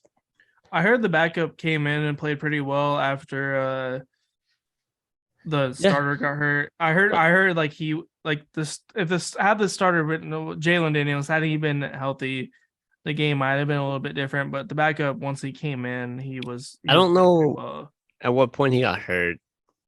I from my understanding, he was hurt before the game even started. Oh, okay. I mean, he threw a 53-yard pass. I would say maybe at this point, take him the fuck out. 21-7. Like that's a pretty fair margin to dig yourself out of against the defending champions. I think LSU they're a couple years away still. Like I know their record looks really good, but I think even next year they won't be there. It'll be a couple of years before they're in that mix. I mean, realistically, they should be 10-4. They should have beat us. We got lucky, but tomato. You could say they got lucky at the same time, though. We also got lucky. Like you guys fumbled at like the 1 yard line. Like, yeah, I mean, that was like one of the best and worst games I've ever seen. Like, so bad. It was just like, you're bad. No, you're bad. No, you're bad. No, you're bad. It was just fucking back and forth. We're giving you the ball back. No, you have. You take it. I want you to score. No, we don't want to do it. Probably one of the game of the year. One of my game of the year candidates. That's one of the best opening week games of all time. Yeah, it's not the game of the year. I would say, I don't know. Game of the year might be Tennessee, Alabama. That game was fucking crazy. Tennessee, Alabama was really good. I really liked LSU, Alabama for the 2-point. Yeah, I hate Alabama's even and both of them. Texas even Alabama's even a really good one. Yeah, even when Alabama loses, it's still good. Like it's such. I can't wait for them to die. I want to say there's a game that I thought was a little bit better. Yeah, there's been a lot of good games. Like one other game that was like, this is a great game. Was it like a close game? Yeah. Was it from like a ranked team? It was like recent, like maybe the past couple of weeks. We can go back through and look. We can go back through and look. But there's this is kind of like our last game, our last episode until like we get into like post bowl games. We might have like one more episode where we talk about just like the bowl games that are going on at that point. Yeah, we might just skip and wait till all the bowl games are over and cover all of them. In one go. So we might not have a college football episode for a couple weeks. So you might think of this episode as like our like regular season like summary. Yeah. In a way. Yeah. No, this is what happens when you get fucking dominated. This is it. Dominated from Jump Street. Hate to see it. We got another fucking dominating game. North Carolina did not show up to play. This was a fucking boring game. Straight boring. I hated this game. Like, I wanted North Carolina to win, obviously, because like, who likes Clemson outside of like people in South Carolina? I don't know if a lot of people do. I mean, you got fucking 3 turnovers. That's ideally 21 points off the board you're taking. But even with the 21 points, hypothetically, if they scored a touchdown, it's still fucking 31-39, but that would maybe change how Clemson goes about their offensive drives. So I don't know if that would have changed anything. The first downs are heavily for you, North Carolina. Time of possession heavily for North Carolina. So it's just, I mean, it looks like they didn't really run the ball very well, or Clemson for that matter. Will Shipley's not even on here. Their leading rusher is 30 yards. He's not even a good rusher from my understanding. Yeah, that's fucking terrible. They just pretty much picked him apart on defense. I had Clemson as my defensive performance of the week. You had a Heisman favorite. Completely shut him down. Outside of letting him rack up a decent bit of yards on you, but that shit don't matter. I hated this game. I didn't even watch this game. I think I maybe caught like a little bit of the end of it, and like I kind of just saw the score, and I was like, nah. Yeah, I was just flipping between the UGA LSU game and K-State TCU. I really just got to watch K-State TCU, and maybe a little bit towards the end of the day. But I'm glad I watched that one. It was the best game of the weekend. Yeah, I was like, I was at a birthday party, and I think you were texting me and like you said something like this game's like close, this game's crazy, and I was like, I'm pulling up my Hulu Live, like I'm like sitting there at the fucking table, and everybody's looking at me all fucking weird. Like, you don't even fucking like these two teams. Like, Shut you your don't fucking mouth. understand. Like, we do a show. Like, I have to know what happens. This game going in half was incredibly close. Michigan was looking like they were in trouble, going up 1 point I did see that. on Purdue, and at halftime, 5-loss Purdue. That's crazy. And then it was just fucking downhill from there. They couldn't do shit. That's exactly what we would have like. The final score is what we would have thought, but that first half was pretty interesting. You had me in the first half. I'm not gonna lie. Donovan Edwards, man, he's just as good as Blake Corum, in my opinion. Like, yeah, maybe. I'm curious, like, if Blake Corum was in this game, like what his stat line would have looked like if you could, like, turn back time, put a healthy Blake Corum in, and then see. I'm so sad that he's out. Like, I hate that he's out. He's such a great player. He's very good competitor. He, like, I really wish he maybe would have got a Heisman invite. I get why they invited the people, which we'll get into that. But right. Donovan Edwards, man, he was like my player of the week when I was looking at this. 185, like, Jesus, that's solid. Fucking Purdue's QB was slinging that thing. I mean, granted, when you throw the ball 47 times, you're probably going to throw some picks, and those 2 picks is pretty much what kind of separated Michigan. Other than that, it was kind of close. I mean, Purdue had more yards, more first downs, more possession. So, like, Michigan could have fucked around and lost this game. Could have. They still would have made the playoff, which is crazy. They would probably be. They'd probably be that fourth. No, they'd be third because Ohio State would be 4. Yeah. So it would have rocked Georgia, TCU, Michigan, and then. Well, I don't know. Would Michigan drop and would TCU switch? I would say so, because Purdue's an unranked team, and TCU lost to K-State, who's in their top 10. Yeah. Yeah, so I would say TCU takes 2, Michigan's 3, and then Ohio State would be 4. So Ohio State will still play Georgia, and TCU will still play Michigan. That's what's crazy about the whole thing. But Michigan losing to Purdue would give TCU so much like hype and maybe a little bit of momentum going into that game. Just mentally, like, this team just lost to an unranked team, and we haven't done that. Like, a not good Purdue team. Purdue almost beat Penn State to the first game of the week. Remember that? I was talking about that. Purdue's a good team. They're not bad. I'm curious to see if they build on this and they continue playing good, because I like Purdue. Like, they're kind of just a random team. Like, Purdue, I always get Purdue and Vanderbilt mixed up because they have the exact same color scheme, exact same uniforms. But Purdue is cool. Like, I would love to see like a smaller Power 5 team kind of make a run. I don't think that'll actually happen, but it'd be cool. Some 2 interceptions, man, because I'm assuming Michigan scored off both those drives. And then if Purdue could have not thrown those and scored 14, they would be winning, I think, if I'm not bad at math. It'd be 36. What's 43 minus 14?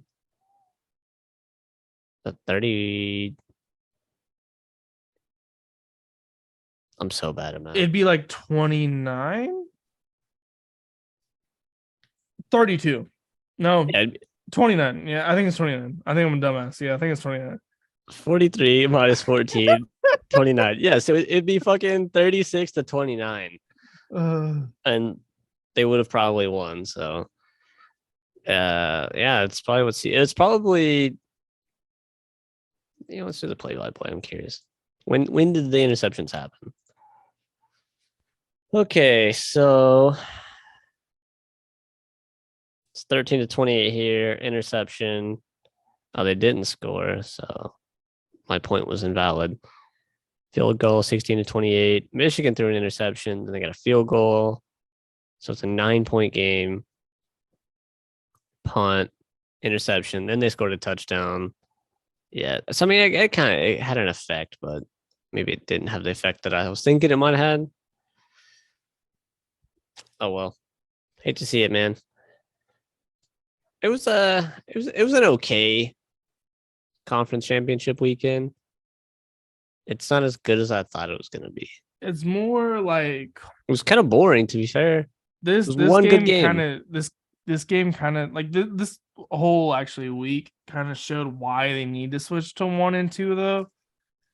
Yeah, Because the games Purdue are should have better. never The games been are there. better. The games are way better when it's just the top 2 It'd have been a teams. Michigan Ohio State rematch, which would have been And it would have way knocked cool. it would have knocked one of them out. Like it would have been really cool. Tennessee, or actually probably Alabama would have got. Why would that just pisses me off so much that Alabama was ranked ahead of Tennessee. But I don't know. Tennessee would probably still have got the SEC championship game because they have the head-to-head win over Alabama. actually, yeah, if every They conference both did it that way, they both have 2 SEC conference losses. Alabama has LSU and Tennessee. Tennessee has fucking Georgia, South Carolina. Georgia, South Carolina. They got the head-to-head win, so it would have been Georgia, Tennessee again, Michigan, Ohio State again. Clemson, North Carolina would have stayed the same. I feel like the Big 12 would have probably been the same. Yeah. This would have been USC and I think Oregon. Actually, I think or would this be the same? Pac-12 does it in the format we're talking about, and so does the Big 12. Okay. Just top 2 teams. Yes, these would be the same. So they'd all more than likely be the same except for the SEC and the Big 10, which would have been way better games. Those 2 games fucking are boring. They were so boring. Like the conference championship week, in my opinion, should the be best weekend. It should be the best week of the season outside of rivalry week. Right? Yeah, rivalry week is always gonna like top that. I feel like, but it could be better if you got really good matchups. I'm about to start a petition for like Bedlam to keep going. I love that as like the end of the season like game. Yeah, probably it not sucks. gonna happen. Sucks it's happening. Well, I'm gonna go pee and take a small little break. Bet I will keep them entertained, and then once you come back, I am going to do the same shit. Nice. All right. Yeah. Michigan, Purdue. Yeah, it was kind of a boring game. We're kind of getting into that. Like I said, like Bedlam, Oklahoma State, that should stay in place as the last game of the season. I don't know why both teams are being so egotistical and letting that ruin something that's really, really great. I don't get it, but I'm not in charge of all that. Michigan though, I think the start of that half was just maybe nervous. Like we don't got Blake Corum, who's obviously their best player, and then once they kind of got over that, they realized, yeah, we're really dominant. We're the best team here, and then they took over as they always do. Yeah, I'm really looking forward to the Michigan TCU matchup. I think they're gonna win that. I think it's gonna be a lot closer than people think. TCU is kind of the underdog in the whole thing. A lot of people think Ohio State, Bama, all that, or not Bama, Ohio State, Georgia are gonna be a lot better than TCU. I think people got that wrong. I think TCU is gonna be a good matchup. I think people are underestimating TCU. People are like really underestimating TCU when it comes to that Michigan matchup. Michigan, I think, will win, but it's going to be a lot closer than people. Like people are writing TCU off. Yeah, completely. Like TCU it's going to be so much closer. It's going to be like, if I had like predicted like final score, I think it'll be within 10 to 14. I think it's going to be like 42-28 Michigan, but I think it's going to be like, that's not close at all. No. Hear me out. I think it's going to be like close to like the end of the game, and then like some play is going to happen to where Michigan kind of takes the lead and like TCU gets deflated. Then Michigan's going to score like another one, like kind of game might be like a little too big for them. But I would not be surprised if TCU came away with that win. Their offense is just It's a lot, and I don't know if like Michigan's really faced an offense like that besides Ohio State. And Ohio State didn't even show up. They looked like a shell of themselves that whole game. Yeah, TCU has been fucking cooking all year for sure. All right, I'm gonna get up. I'll let you. All right. I think we'll roll into our Heisman. So the nominees have been, as of this time, have been selected. I believe we have four nominees are selected, all quarterbacks. I'll wait for him to get back to reveal that. It's pretty much been the same people we've been kind of tossing around, maybe with one added. That's one of mine switched out and one's got added that we haven't had for like a little while. The last guy I've had him on my list kind of early in the year, so you guys might have an idea. Maybe I go down as one of the greatest college players of all time. So we'll see. I'm excited for our team talk. It's going to be a juicy little segment. Why does Nick look pregnant?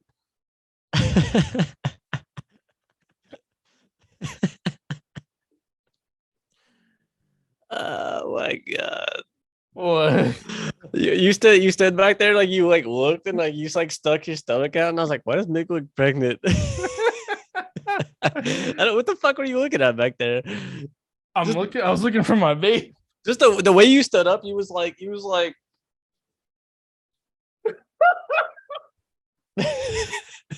that shit was fucking hilarious.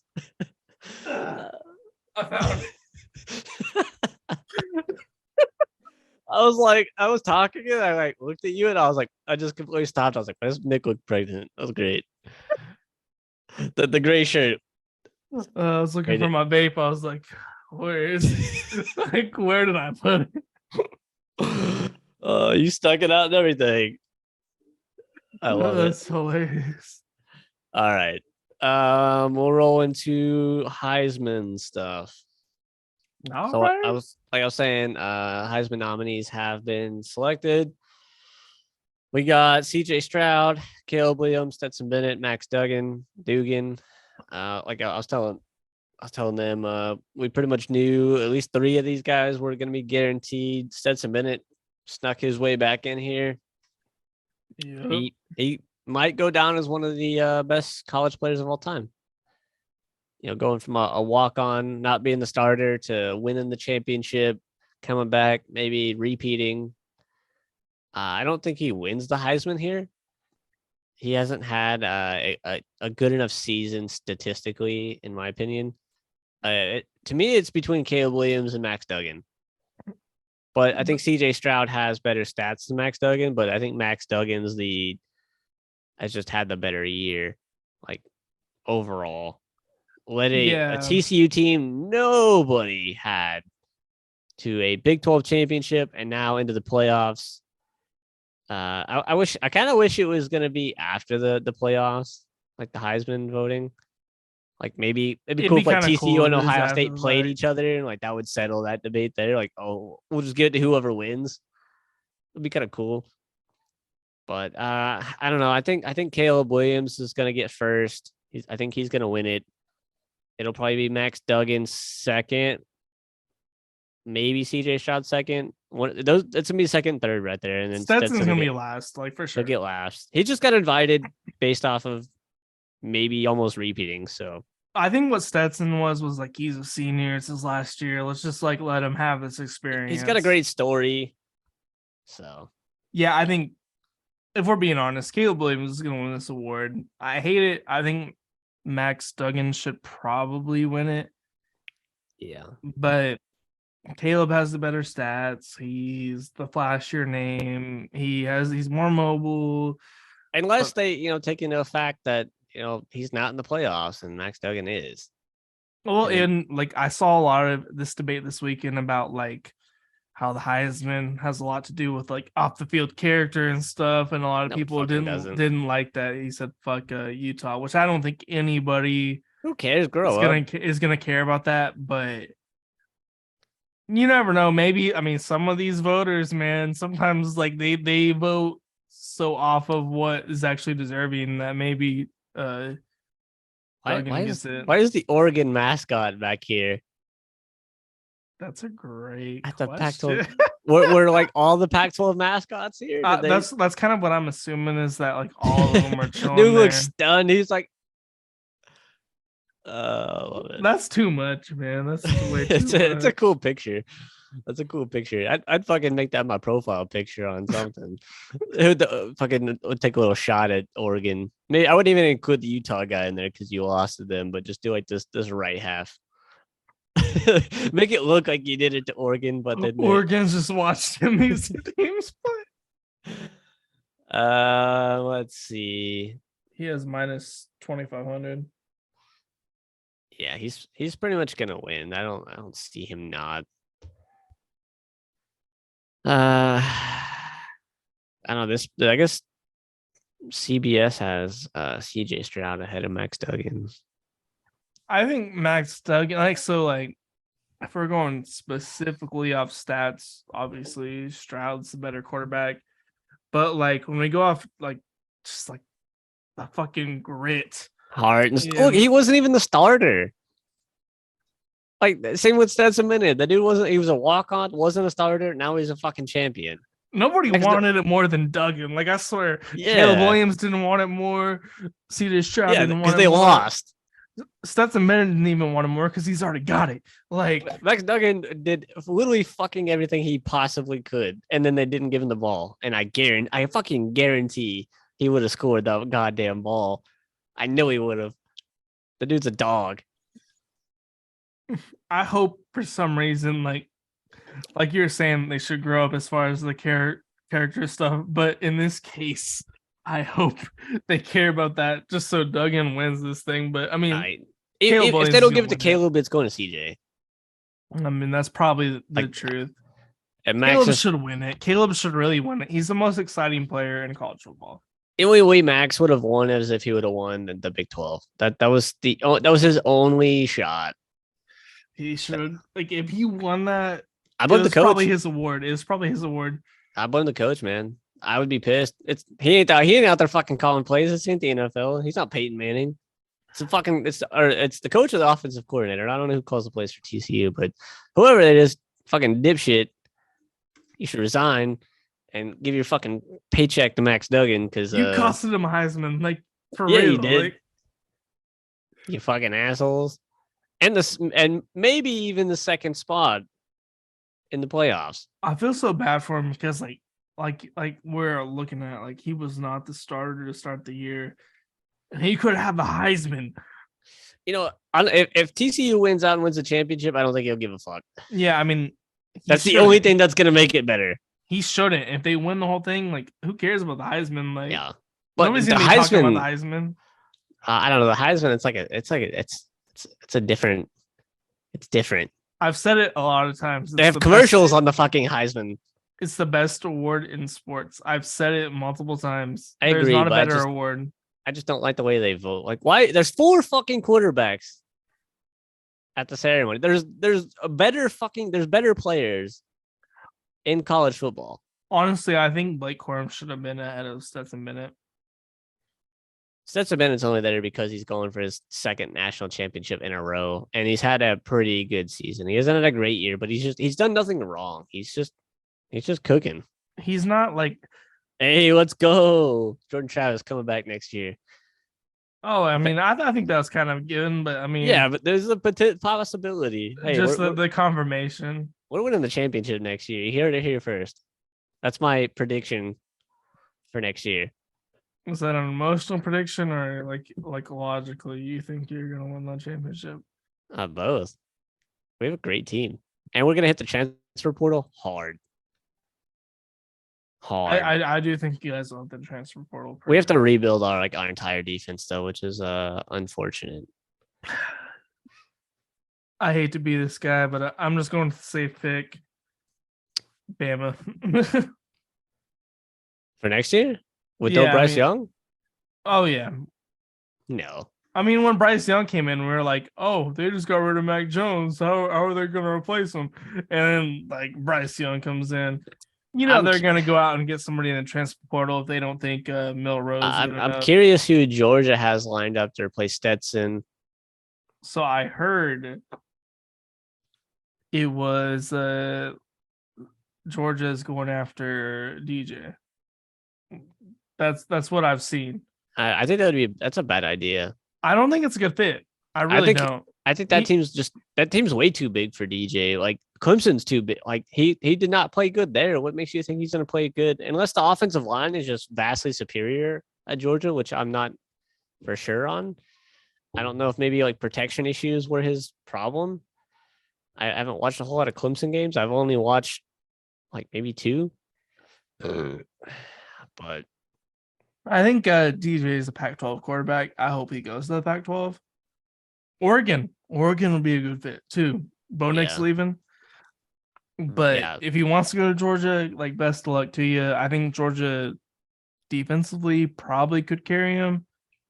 But there's a lot of teams losing quarterbacks. So the next year could be a lot of like freshmen, like sophomore playing for the first to start, or it's gonna be all fucking transfer quarterbacks leading these teams. I'd be going after like Michael Penix from like Washington if he's not a senior. I don't know if he is or not. That dude can sling the goddamn ball. Put him in like Tennessee. Sheesh. I heard something crazy. So you know how Spencer Petras didn't like start the last of the season? Yeah. It wasn't because he sucked, it was because he was hurt. It blew my mind. I was like, I thought he got benched because how terrible he was. But he was hurt. Go figure. Petras, man. I wonder where he's going. I think he should go get in the media game. I think people would I'd love to hear from him. I think he should just retire. Go play ping pong or something. He's gonna be a high school coach. Whatever. He's gonna go coach Ponca. Bro, I will go to every game just to watch him lose. Ponca City, Oklahoma. Did we win a playoff? Did we win our playoff game? We did. No, we did. We beat. I believe it was Muskogee. Was it at home? Yeah. What? Then we lost the next week. But it wasn't bad. It was like 14-0, not like some like complete blowout. I think next year we got a good shot at like maybe winning the whole thing. This coach is good. Like his dad was one of the coaches like when like back in the day when Ponca was. Who is it? Harmon's his last name, and his dad was the coach in like 02, and we were like. Is he like related to the cop, Officer Harmon, the dude that was like the school cop? Not as far as I know. Or Neil Harmon? Yeah, I don't believe so. But so this guy, the head coach of Ponca, he coached for small school. I believe it was Hennessy, Oklahoma, which is like a small town near Enid, and he won like a 1A or 2A championship. But he was like, he went to Ponca in high school. His dad was like the head coach, and he led like Ponca to like a deep playoff run in the early 2000s. And plus, he's got this built-in weight room. Like, I don't know if have you like drove by the high school since like you graduated? Yeah, I went there for Caden's graduation. They got a press box. They got a weight room. Like they had a weight room before. It was right there. It's like an elite weight room. Really? Now. They got like 2. Like they got yeah. That's dope. Ponca is crazy, and their basketball. Well, they need it because our offensive line sucks. They need to get big. The basketball coach was in the NBA. He played with Allen Iverson. Are you serious? Yes. I can't remember his name off the top of my head. How'd the basketball team do? They're only like 2 games into the season, so I don't know how they're gonna pan out. That's cool though, man. I went to the freshman game. And they're pretty terrible. He doesn't coach the freshmen. So. Like Silas is like the assistant freshman coach. Oh, is he? And so like. Oh, that's cool for him, I guess. Yeah, Carlos was like Silas wants us to go to this game, and I was like, all right. Like me, like I don't hate Silas. Like why not? I'll go there to support him. It was pretty terrible performance, but I don't think it's the fault of Silas or I don't know if you remember Byrne, like Silas's friend. He's like the head coach. He's the head coach of the freshman team. Yeah. Is he that good? He went like it was like D2, but like he could have went and played overseas, but he broke it or he tore his ACL 2 years in a row. Oh, Like he won like dunk contest and stuff. damn. So yeah, it was cool to see. That's cool. I mean, at least he came back to like, put back into the school, that's dope. Yeah, so if y'all watching Punk City, Oklahoma, we're on the rise. Hell yeah. All right. But yeah, this Heisman, I feel like we know Caleb is gonna win. Yeah. Is he gonna be the best college player of all time? That's the question. All right. Well, I guess we'll move into team talk. Oh yes. And then where do we want to go to bowls first? I guess we should probably go to bowls since like team talk is gonna be a whole ordeal. Yeah, okay. So top playoffs. We already pretty much talked about that. So we got Miami versus UAB. I don't know anything about those two teams. So these games were like set like immediately. Like before the other games were called. I don't know why. I don't know if there's just like certain requirements. This one will be kind of good, like we got like ranked 24 against 25. So I might watch that. I mean, well, it's at 3 p.m., so I probably won't. What day is that? The 16th? What was it? It's a Friday, so I'll be at work, but I could catch the end of it. I'll watch the end of it. Might catch the second half, so that might early game, decent one. Wasabi Louisville. I think Louisville wins this one by a significant margin. I don't know if have you seen this? Louisville's head coach took the Cincinnati job. Oh shit! So I don't know how that's all gonna play out. Like, I'm assuming he's not gonna coach either team. Like, yeah, probably not, because then he knows the entire playbook for the Louisville. Like, he knows everything about the team. That'd be so fucking unfair. Like, I cannot believe. I don't know if I've ever seen that before. Like, the head coach of one team takes the job of the team they're playing in the bowl game. I think Cincinnati wins that.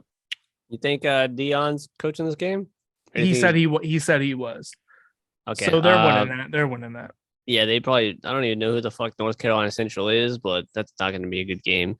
I might watch it just for the sheer fact of like it's in Mercedes-Benz Stadium, and we get to see kind of a glimpse into like a little bit more of what Shedeur is going to do. I think I'll watch it. What time? They haven't set a time on noon, but it's on Saturday. So yeah, I'll definitely watch that. BYU it's in Atlanta. SMU. Yeah, BYU SMU is actually going to be a lot better. BYU fell off hard. They were ranked like fairly high at one point. Yeah, when they beat Oregon, I believe, early in the season. Was it Oregon or did they like lose to Oregon close?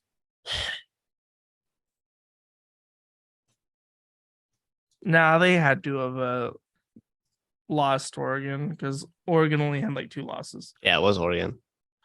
By not a lot. So yeah, they went into that game favored against Oregon, and then Oregon beat their lost ass. to Notre Dame by 8. So they're a decent team, but they fall hard.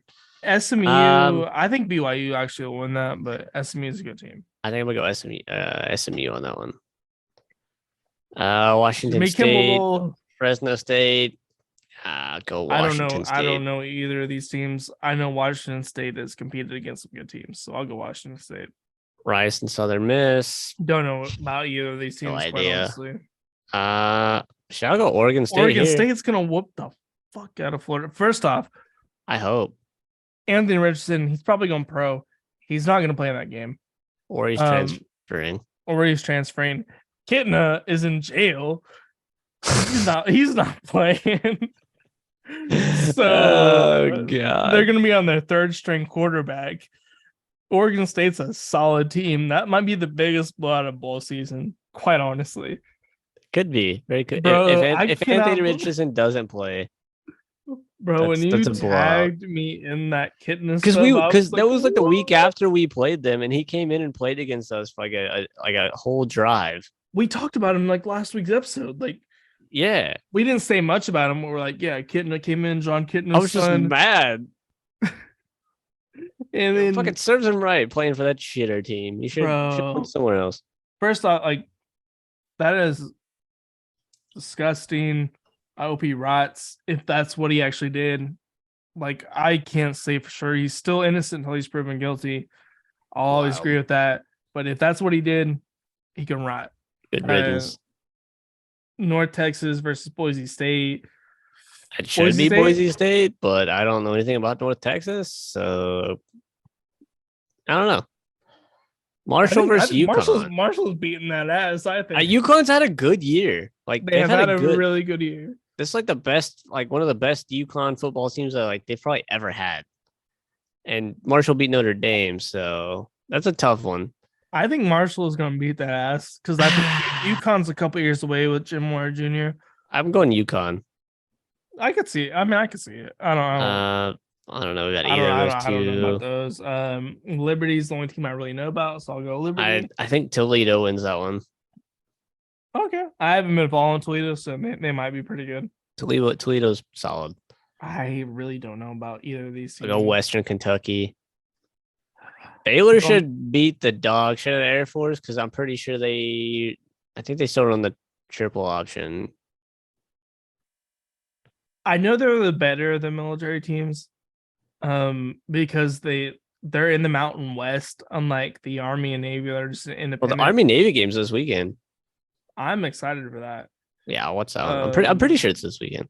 Yeah, it is. They always do it on the week where like other teams are playing. I'm going Baylor by like fucking 28.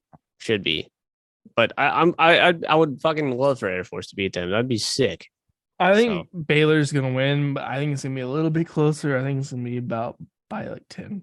I think Baylor's probably mad about this. I wonder if one of the military teams always makes this bowl game, like the better of them. I bet you so. Yeah, I bet Baylor's kind of probably mad about that one. Do you watch like Air Force footballers with you being Air Force? Like, have you like kept up with them a little bit? No, not really.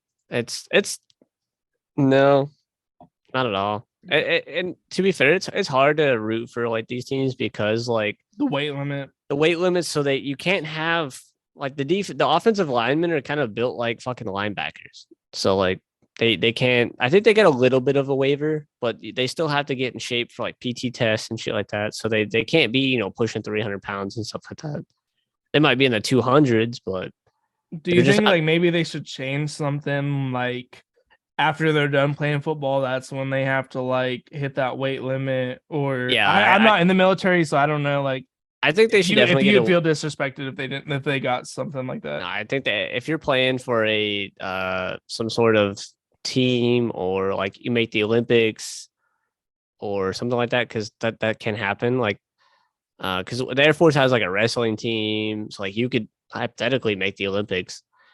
You should get a pass if you need to for whatever the fuck sport you're playing, if it requires you to do a certain thing until you're done. Because I remember Navy's quarterback, he got drafted a couple of years ago. You remember that? Yeah. So from my understanding, if they get drafted, the military like makes an exception and just they'll like let you leave, cuts their contract with them, which I think is really cool. I don't know if he did it or not. I don't know if he went. I think he stayed in the military. Yeah, if I was getting like 5th or 6th round pick, and I was like, depending what the pay is going to shake out to be, and if I think I have a decent chance to maybe compete for a spot, maybe be like a backup forever. Sure, right? Yeah, I'd probably take that. But if his like call to duty and his service before self is bigger than his desire to play in the NFL, then good on him. I would love to see like one of the military teams really play good, because I know there's like that Navy team was like the best one that I've seen in like recent memory. That team was pretty good.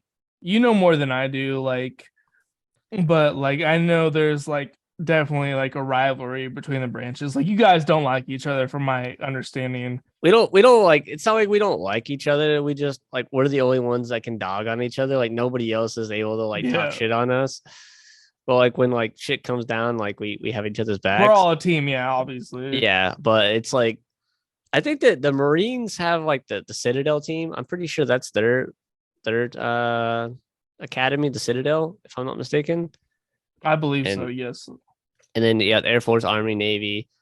I think historically the Army, Navy teams are better than we are. Yeah. And they talk so much shit on us just in general. So we're like the third best branch in some people's opinion. It's like it goes like Navy, Marines, and then like us, and then the Army, or Army then us, or some sort of order like that. From my understanding, like the Air Force has always been understood as the smarter of the bunch, but not the like physically like. But there are jobs in the Air Force. Like we have our own special forces units. So like there are people in the Air Force that are out there, you know, fucking doing God's work in the night while we're all asleep. I'm sure a lot of you guys and we have a Air Force doing really good. And we got the PJs. Like those motherfuckers are crazy. The pararescue guys, those dudes are fucking crazy. So like essentially like in combat, when someone either gets like hurt and they need like they have like life-threatening injuries and they need someone to go in there and get them, the PJs are the people that go and get you in like austere locations. Like they will go get you for the most part. So that's what they do. I don't want to get too much off the trail into the Air Force. We can do that in like a different episode, but Louisiana, I don't go really, to Louisiana.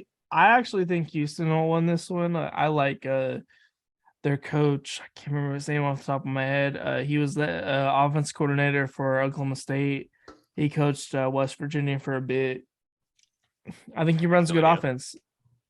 I think, but I'm going to Louisiana. Raging Cajuns have been good this year. They've been good. We talked about them more than I thought we had talked about them. Yeah, because I mean, we did play them. We beat the shit out of them, to be expected, but they put up a good fight. Missouri, Wake Forest. I think Wake Forest wins this, but not Missouri. By much. Yeah, I mean, I can't say like you're definitely wrong. I think Missouri almost beat Georgia. First off, is Hartman playing since he's going to transfer? I wouldn't play.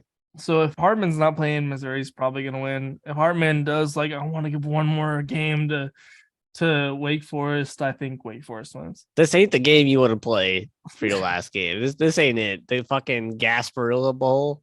Like, absolutely not. Against a fucking bottom tier SEC team? Absolutely what does Gasparilla even mean? I have no idea. You need a home mortgage Gasparilla. What? That's like a run-on sentence. It's like. I gotta look this up. Gasparilla. What a word. That's just, it kind of sounds nice. I'm gonna start saying that. It sounds kind of cool. What does depends what it means. Mean? Gasparilla means it's a festival. It's a pirate festival. These two teams don't even have like pirate. Like, there's no pirate theme here. It's in Tampa though. Okay, yeah, that's, I guess they're playing at the Buck Stadium. All right, whatever. I got Middle Tennessee here. Yeah, absolutely. I don't know these. Fucking teams. No idea. I'll go. No idea on this one. I'll go Buffalo. I'll go Memphis. Yeah, Memphis. Coastal Carolina for sure. I'm gonna go East Carolina. Is it because of the coaching change?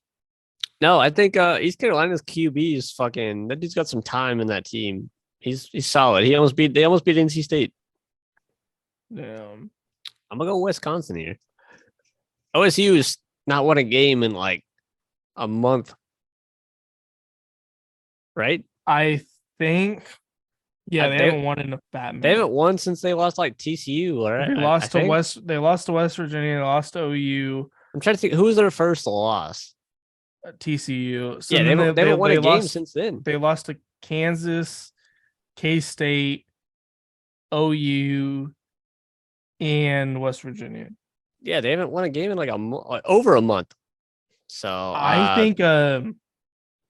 think Wisconsin wins this just because I think Wisconsin's going to have a lot of transfer portal players because Luke Fickell's coming in. They don't know who's going to replace them and all that. Similar situation to Colorado, I think. Kind of playing hard. I mean, like, Luke Fickell is probably the best hire of the offseason. So, like, really good players are going to come play for Wisconsin. So, a lot of those guys are going to be bucking out of there. Oklahoma State, I don't think a lot of those guys are as highly touted. So I think they'll all play. So I think Oklahoma State will probably come out with that win, but I would love to see Wisconsin win that. Wisconsin. This is a good one. I'll go Duke. I agree. I Their think coach Duke's, won fucking ACC Coach of the Year. They've had a solid year.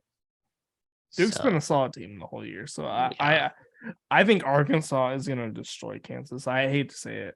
If fucking Jalen Daniels plays, Yeah. or is it yeah, there's two of them. Jaden, I think it's Jaden Daniels for him for Kansas. I think if he plays, I think Kansas wins. So KG Jefferson, I don't know if you've seen this. He's announced he's coming back to Arkansas next year. He's not going to the draft. So I'm assuming he's gonna play in this game. Like I don't know why he wouldn't. You still got Rocket Sanders on this team, Jaden Hazelwood. I think Arkansas just has too much talent. This could be a complete shootout, which would be kind of cool. I might watch. What time is this game? 5:30 on Wednesday. It's a Wednesday at 5:30. Not too bad. So that's Eastern time. So I'll be back by 6:30. I'll probably watch like the second half to maybe the second. Followed up by North Carolina, Oregon. Ooh. Oregon's gonna beat the dog shit out of North Carolina if Bo Nix plays. You made a good point there. If Bo Nix plays, it's not even close. If he doesn't play, I don't really know about the guy who's behind him. And he's hurt, but I don't know if he's full strength. But I mean that's still fucking 23 days from now, so he should be good. He only had like a fucking ankle issue, so I don't see why he wouldn't play. I don't think he's like projected high in the draft, so you might as well get some more game film against a semi-decent team. So I might as well, unless he's still hurt, then I wouldn't play. Like or any lingering issue. Fuck it, you got nothing to lose. I got Ole Miss. Ole Miss just has too much talent, too much coaching, in my opinion. I think so too. Ole Miss here. I will go Syracuse. This is a close one to me. I'm gonna go Syracuse as well. I think they have a little bit more confidence behind that program. Yeah. I've seen a little bit of Minnesota. I think they're a good team. But I think Syracuse is more like the team that's on the up and up. Like they could actually be good in years to come. They might have more optimism about the program. So I think Syracuse is going to come out with that one. All right, ladies and gentlemen, here it is. We talked about this weeks ago and the potential for our two favorite teams to play in a bowl game. And at the time, it looked like it was not feasible. I think, Florida State had just come off their like 3 losses, and OU was in their little skid. And the chances of this happening was like fucking very low. It was looking like it was gonna be like North Carolina and like Baylor, or like K-State, Clemson, K-State, North Carolina. So the chances of this actually happening is crazy, and it's our two favorite teams. This is the first time we've played each other since like 2010, I think. No, it was like 20 and 2011. It's been you guys over a decade. Beat the shit out of us. It was like 40 something to like 17. Yeah, Landry Jones versus Christian Ponder. And then before that, they took a championship from us in like 01. Or was it 2000? I believe it was. One of those 2 years. I believe it was 2000. I think that's the championship we won. There's a lot riding on this game. We got bragging rights, redemption for us, building. We have a potential top 10 spot riding on it for us, and OU's got starting spots. Salvaging the winning record is the big thing. I feel like a winning record. I think we'll be the best team that they've played so far. Absolutely. So there's that. If they can knock TCU, but besides TCU. Yeah, okay, true that. So if they can knock us off, that's just momentum rolling into next year. I got us by 24. If we don't win by at least 24, there's something fucking wrong with the way we played. So when I think about this game, I think emotionally, when I'm thinking like emotionally, like in my perspective, like we want this more. OU is gonna win. But when I take all that out and I think logically, Florida State should win. I don't think by 24. My initial thought when I thought of this was 10 points. I think OU is gonna have enough passion to like really try to play this game as close as they possibly can. I think if Eric Gray was playing, Oklahoma can maybe edge this out by maybe 3 points or so. Yeah. I think without Eric Gray, I don't know if Marcus Major is really going to be the guy that like runs all over Florida Yeah, State. because we have no fucking run defense to speak of. So I mean, it's possible. Marvin Mims appears to be playing. Dylan Gabriel appears to be playing. The defense, I'm sure most of the guys are going to be playing. Yeah. I know we're losing our best offensive lineman, Antoine Harrison. He's going to the NFL. He's like, why am I going to play in this game? I get it. I don't hate it. But ultimately, I think Florida State, like logically, I think Florida State comes out with it. I think emotionally, I think Venables will get the team charged enough to where we could maybe take it to overtime and possibly win. We got a lot riding on this game too, man. We got, potential ending the season in the top 10 because we're sitting at 13 now. If the team's above us, we need our 3 teams to lose. We got recruiting, transfer portal moves, finishing with a 10-win season. There's so much riding on this game that like doesn't seem like it should be. And a lot of people are mad that we even got matched up against OU. We got a 6-6 team against a 9-3 team. So it really doesn't kind of shake out evenly.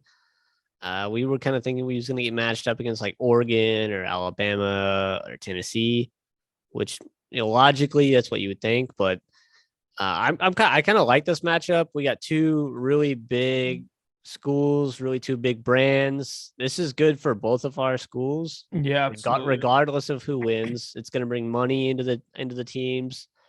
It's an evening game, so it is on a Thursday, so it's gonna be pretty watched. It's gonna be the top game that day for sure. Yeah, for sure. I don't know. I'm fucking for it. It's gonna be in Orlando, so it's kind of a home game for us. But they do sell the tickets evenly, whether or not the OU fans want to travel for it. I want to go to that game so fucking bad. I do too. Are you on leave around that time? No. I was like, we could drive to that game, and I would probably do that. I mean, I could maybe take leave. What are the tickets going for? They're about 190 for where me and you set an OU game. How long is the drive? That's probably a good like 20 hours. Oh my god, it's gonna take us like 2 days. But it's on a Thursday or shit. We'd have to take off like Tuesday. So it's at 5:30. So we could take off Wednesday, Thursday, and Friday. So like we would probably leave like early fucking Wednesday, drive all day, probably stay the night, and then we would get there. We'd get there Thursday, probably morning or close to the afternoon. Hit the game, sleep, drive all day Friday. We'd get back Saturday. I mean, I could probably take leave. I like. How we'll have to after the show we'll calculate how much the gas is going to cost, how much food and lodging is going to cost. But if it's like reasonable, I'm down. I think I could probably get it off because flying it's like about $500+. If we could cut that in half, I would definitely, no doubt, go to drive to that game. All right, yeah. Okay, I didn't even think about driving. I was like, flying, it's like almost $600 for a round trip ticket. Plus, I was like, nah. Plus the hotel, plus the fucking the games, the tickets to get in. I was like, ugh. And it'd be an experience we would never forget, though. That's what I'm saying. Like, exactly. We never It'd be forget insane. But let us know in the comments who you think's gonna win. Florida State by a landslide. We'll see what Dylan Gabriel's capable of. Yeah, I mean, if you guys get the running game going, it's fucking anybody's game. And if you guys defense shows up too, like it could be a shootout. If you guys can run the ball on us, that's gonna be the deciding factor, I would say. Because I imagine Fabian Lovett probably won't play. He's our best defensive tackle. I think he's probably gonna go to the league. I don't know if Jared Verse is gonna play. I think he said he was gonna. So I don't. We might not have anybody sit out, which would be cool. Texas versus Washington. This is an interesting matchup. You got Quinn Ewers and Bijan, and you got Michael Penix, the gunslinger from Washington. So Washington, I think, wins by 17. I'm kind of leaning Washington, but I feel like Texas could pull it. It's in San Antonio. That's kind of true. I think I'll go Texas. I'm gonna go Washington. I think Washington's the better team. I think it's gonna be double scores, but I wouldn't be surprised if it was a little bit closer. But I think Washington's gonna come out with it. I'll go Texas. Maryland? I'm gonna go Maryland. Yeah, because they're not gonna have Leary. He's still out. Pitt and UCLA. UCLA. The DTR gonna play? If DTR plays. If DTR doesn't play, I still think UCLA, because Slovis is not. He entered the transfer portal. I think I'm gonna go Pitt. You're confident in their backup? And Pitt's backup? Yeah, I think Pitt could do it. They're a good team. They're a good, well-rounded team. I'm a little biased for UCLA, so like I think UCLA. And they're both traveling, so there's no home field anything. That's like middle for. It's actually it's like pretty middle. I mean, it's further for UCLA, I think, but Notre Dame versus South Carolina. This is a great game. This is a good game because I don't think there's going to be a lot of sit outs besides Drew Pine because he's leaving. He's the starter right now, right? Yeah, I think he was hurt like the last time he played or something like that. Well, then the backup the start of the season, he'd probably take back over. So I think Spencer Rattler is gonna. They've been hot. If they can keep that going. If Spencer Rattler doesn't transfer to Nebraska, but I don't think he will. So I think South Carolina is gonna win that. I don't know anything about these two teams, but I'll go Ohio. Fair enough. I think Tennessee is going to win even with the backup. Yeah, I'm going Tennessee here because DJ's gone. They got Cade, who's only played 2 games.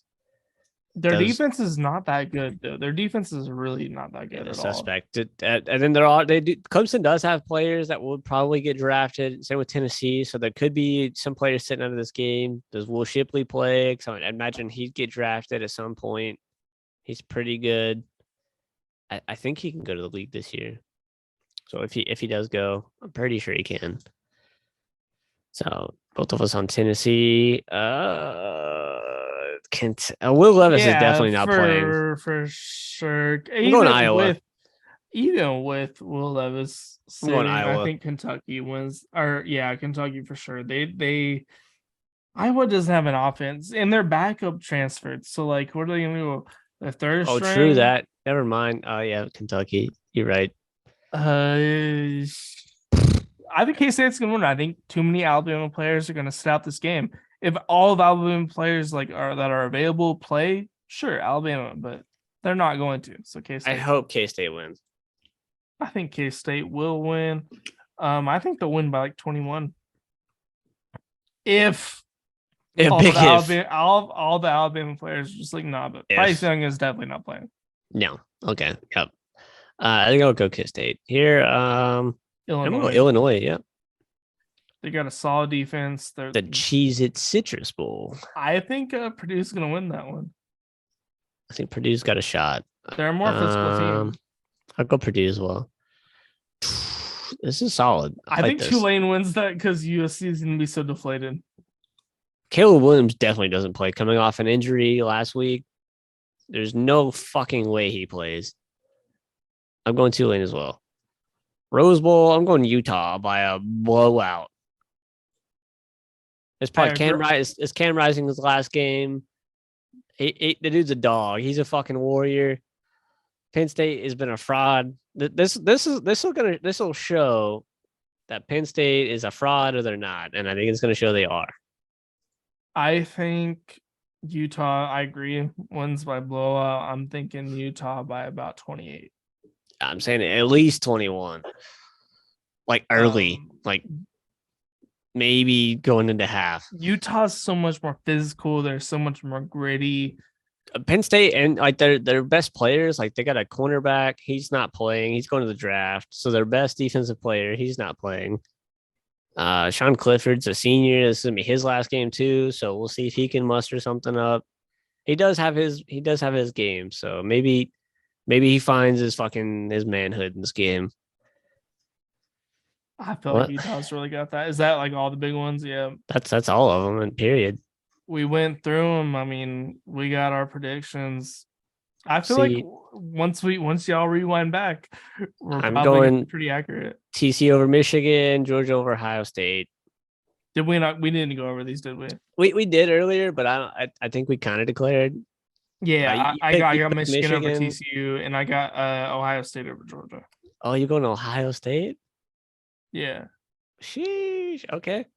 I think it's gonna be close, and I would not be surprised if Georgia won because they're in Atlanta. I think Georgia repeats, so we'll just finish that out. I do not think they repeat. You think Michigan wins the whole thing? It'd be Michigan Ohio State final for you. I think Michigan's gonna win the whole thing. Jim Harbaugh is gonna ride off in the sunset. He's gonna be the head coach of the Green Bay Packers next year or something. Fuck that team. I would never go to the Green Bay Packers. Jordan Love's about to come in. He's the guy. I've been saying it the whole year. He's Jordan a bot. Love. He is the next Aaron Rodgers. He's set behind for 4 years. Aaron Rodgers set behind Brett Favre for 4 years. Jordan Love is going to take over. No way. No way. It's not happening. Actually, I think Jordan Love set behind for like 2 years. So your fact checkers don't fucking get me on that. He came in 2018, yeah, for sure. You want to buy these $2,000 tickets? 2,000 shit. Bro, these are not that expensive. Bro, even sitting back here, like those are not bad seats. We sat at the OU game. That stadium is probably at least as big as OU stadium, and that was pretty solid. Like, granted, it wasn't like amazing, but we had a good view of the field. Which side are we gonna sit on? That sucks. Because I forget. Sucks. Yeah, they separate the. I mean, you could. We might fucking. I don't want to sit at the end zone either because like you can't see the whole field. We might have to. Heads Florida State, tails Oklahoma. All right, if we're buying tickets, we'll do best. Best out of 3. Oh, you want best of 5? Like best of 5 out of what would it be? 8? Well, it's just best of 5. So if like you win 3, then you win. Okay, yeah, that's fair. Well, I'll go, you go. Or actually, should we flip a coin to see who goes? Yeah, we'll flip a coin to see who goes first. You want to go? You go ahead. All right. I'm going. What do you want to go? Is Florida State's heads, right? Since like they're on top of that map. Yeah, sure, that works. Okay. Hey Siri, heads or tails? Oh, it says flip again. Hey Siri, heads or tails?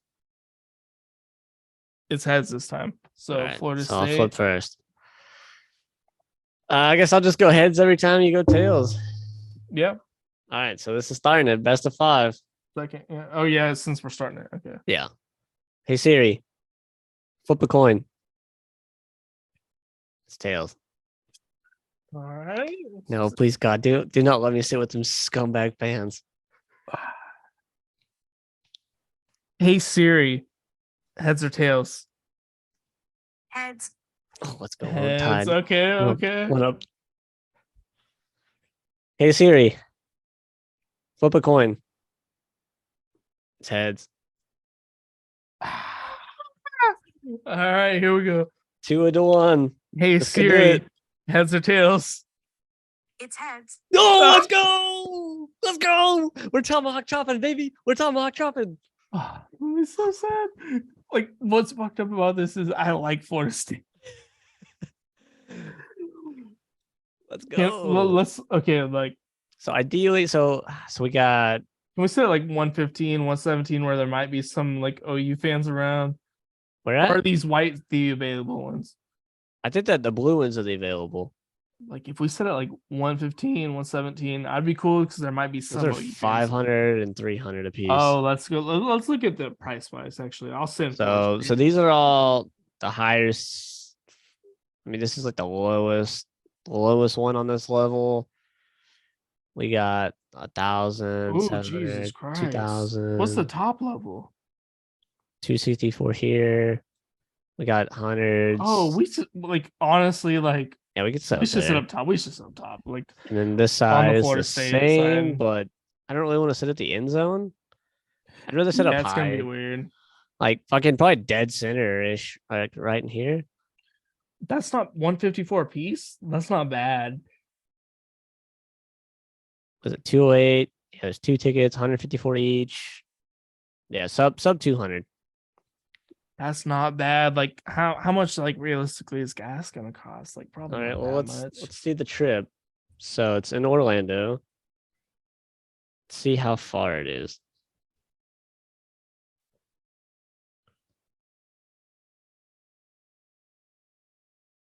So it's 19 hours and 53 minutes. Okay. So that's I don't know how much gas mileage does your car get. Let me look up.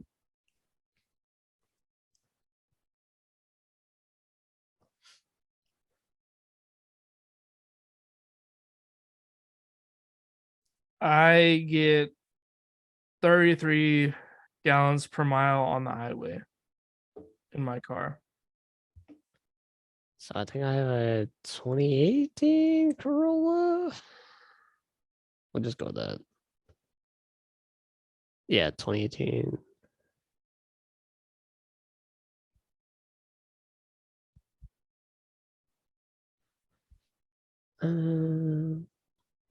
Get about 40 on the highway. So you get slightly more than I do. So my car would be cheaper in gas. So I think I can go. So it's about 40 miles a gallon. So we'll just say I got 26 gallon capacity gas tank. So 40 times 26. So 1,040 miles. That's 1,397. There ain't no way that doesn't make sense. Dollars? No. No, miles. There ain't no way I'm making that whole trip on one tank of gas. So what did I say? It was 30 miles per gallon? Oh, did I say 40? Am I doing this math wrong? Let me see.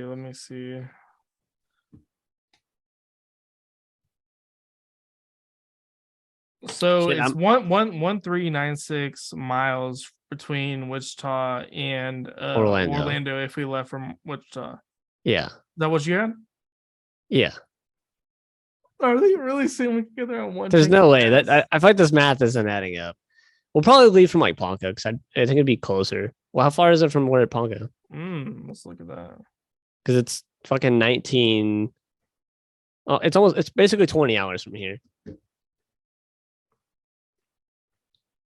That is 1327. So that's not that much further, is it? It's like 70 miles closer. Okay. So it's like an hour. What's the like equation we do? 1327 to how many gallons per mile does your car get? 40. Yeah, that's what I was like we could. I was thinking dividing it, but That's only like $400, isn't it? If not, I might be able to get my dad to go with us if he so that we could all three. I'd have to call him and see if he could get it, if he'd be able to throw in for a ticket. If we all provide like our own gas money, because we could get this and split the gas. We could get this right here, 170 each. There's 13 tickets there. Rosie, 3 tickets is 165. What? If it was just me and you and your dad, 165. See 1 to 3 tickets. Yeah. Okay. So like if we bought them like right now, and we could split gas, split a hotel. I mean, I'm sure fucking we get like a 2-bed and some of them got like a couch. I don't even give a. I'll sleep on the floor. You know what I mean? Like, Yeah, so we could all split one room, which would be there's like there's maybe guaranteed to be a 100, chair there too. maybe $100 for the hotel. So what we're in like $100 for the hotel. It might be a little more because there's a game in town. So Yeah, for sure. I don't know. I'd say because it cost me like 30 something bucks to fill up my tank. Yeah, it cost me like roughly that, like 30-ish. 35 So to say 40. ideally I have to fill up 3 times. It's like another $100 in gas. So we'll just call it And we and split even that all like $200 in gas there and back. 100 for the hotel. That's 300. And then it's I will say 154 each. So we'll just say 150 for the hotel. So that's 350 if I was paying for my ticket, my hotel, and the gas all myself. and then once we all factor And that food. in, we're probably all looking at what, roughly 120 for the whole trip. Maybe 200. And I'm cool with that. I'm cool with that. Fuck yeah. I just gotta see if I can get the time off. Yeah, see if you could get that off. How quickly can you find out like an answer on that? I gotta find out when the dude I work with gets back. Ooh, if we could go to this. This would I be think so he'll be fun. back because the game's on. What was the day? What game was the day? 29th. Yeah, 29th. Yeah, I should. And that's after Christmas. So not gonna worry about that. Yeah, I should be able to get that off. I hope we can, because that, like, now that we added that out, that's not that expensive. No, that's easy money. I could pay for the whole fucking trip for all 3 of us myself. Oh, this would be so fun. I really hope so, because like my Christmas bonus, bro, it was pretty fucking wild. Like it was like two grand. So I'm like, I'm reset. Like I could do whatever I want. Not like that, but like if I want to do something fun like over the next few weeks, I can. We would never forget that shit, regardless of what the score was. No, for sure. Oh man, I'm fucking almost like guaranteed. I think Kat would be cool with me going. As long as I was back by like right around the time the bell rings, I'd be cool. We'd be back Saturday. Yeah. I'd be late, but it'd be Saturday. Yeah. So we would drive all day Saturday. Ideally, we could Sunday. Get back by like 6. I mean, Sunday at the latest, like because the game's Friday. I thought it was Thursday.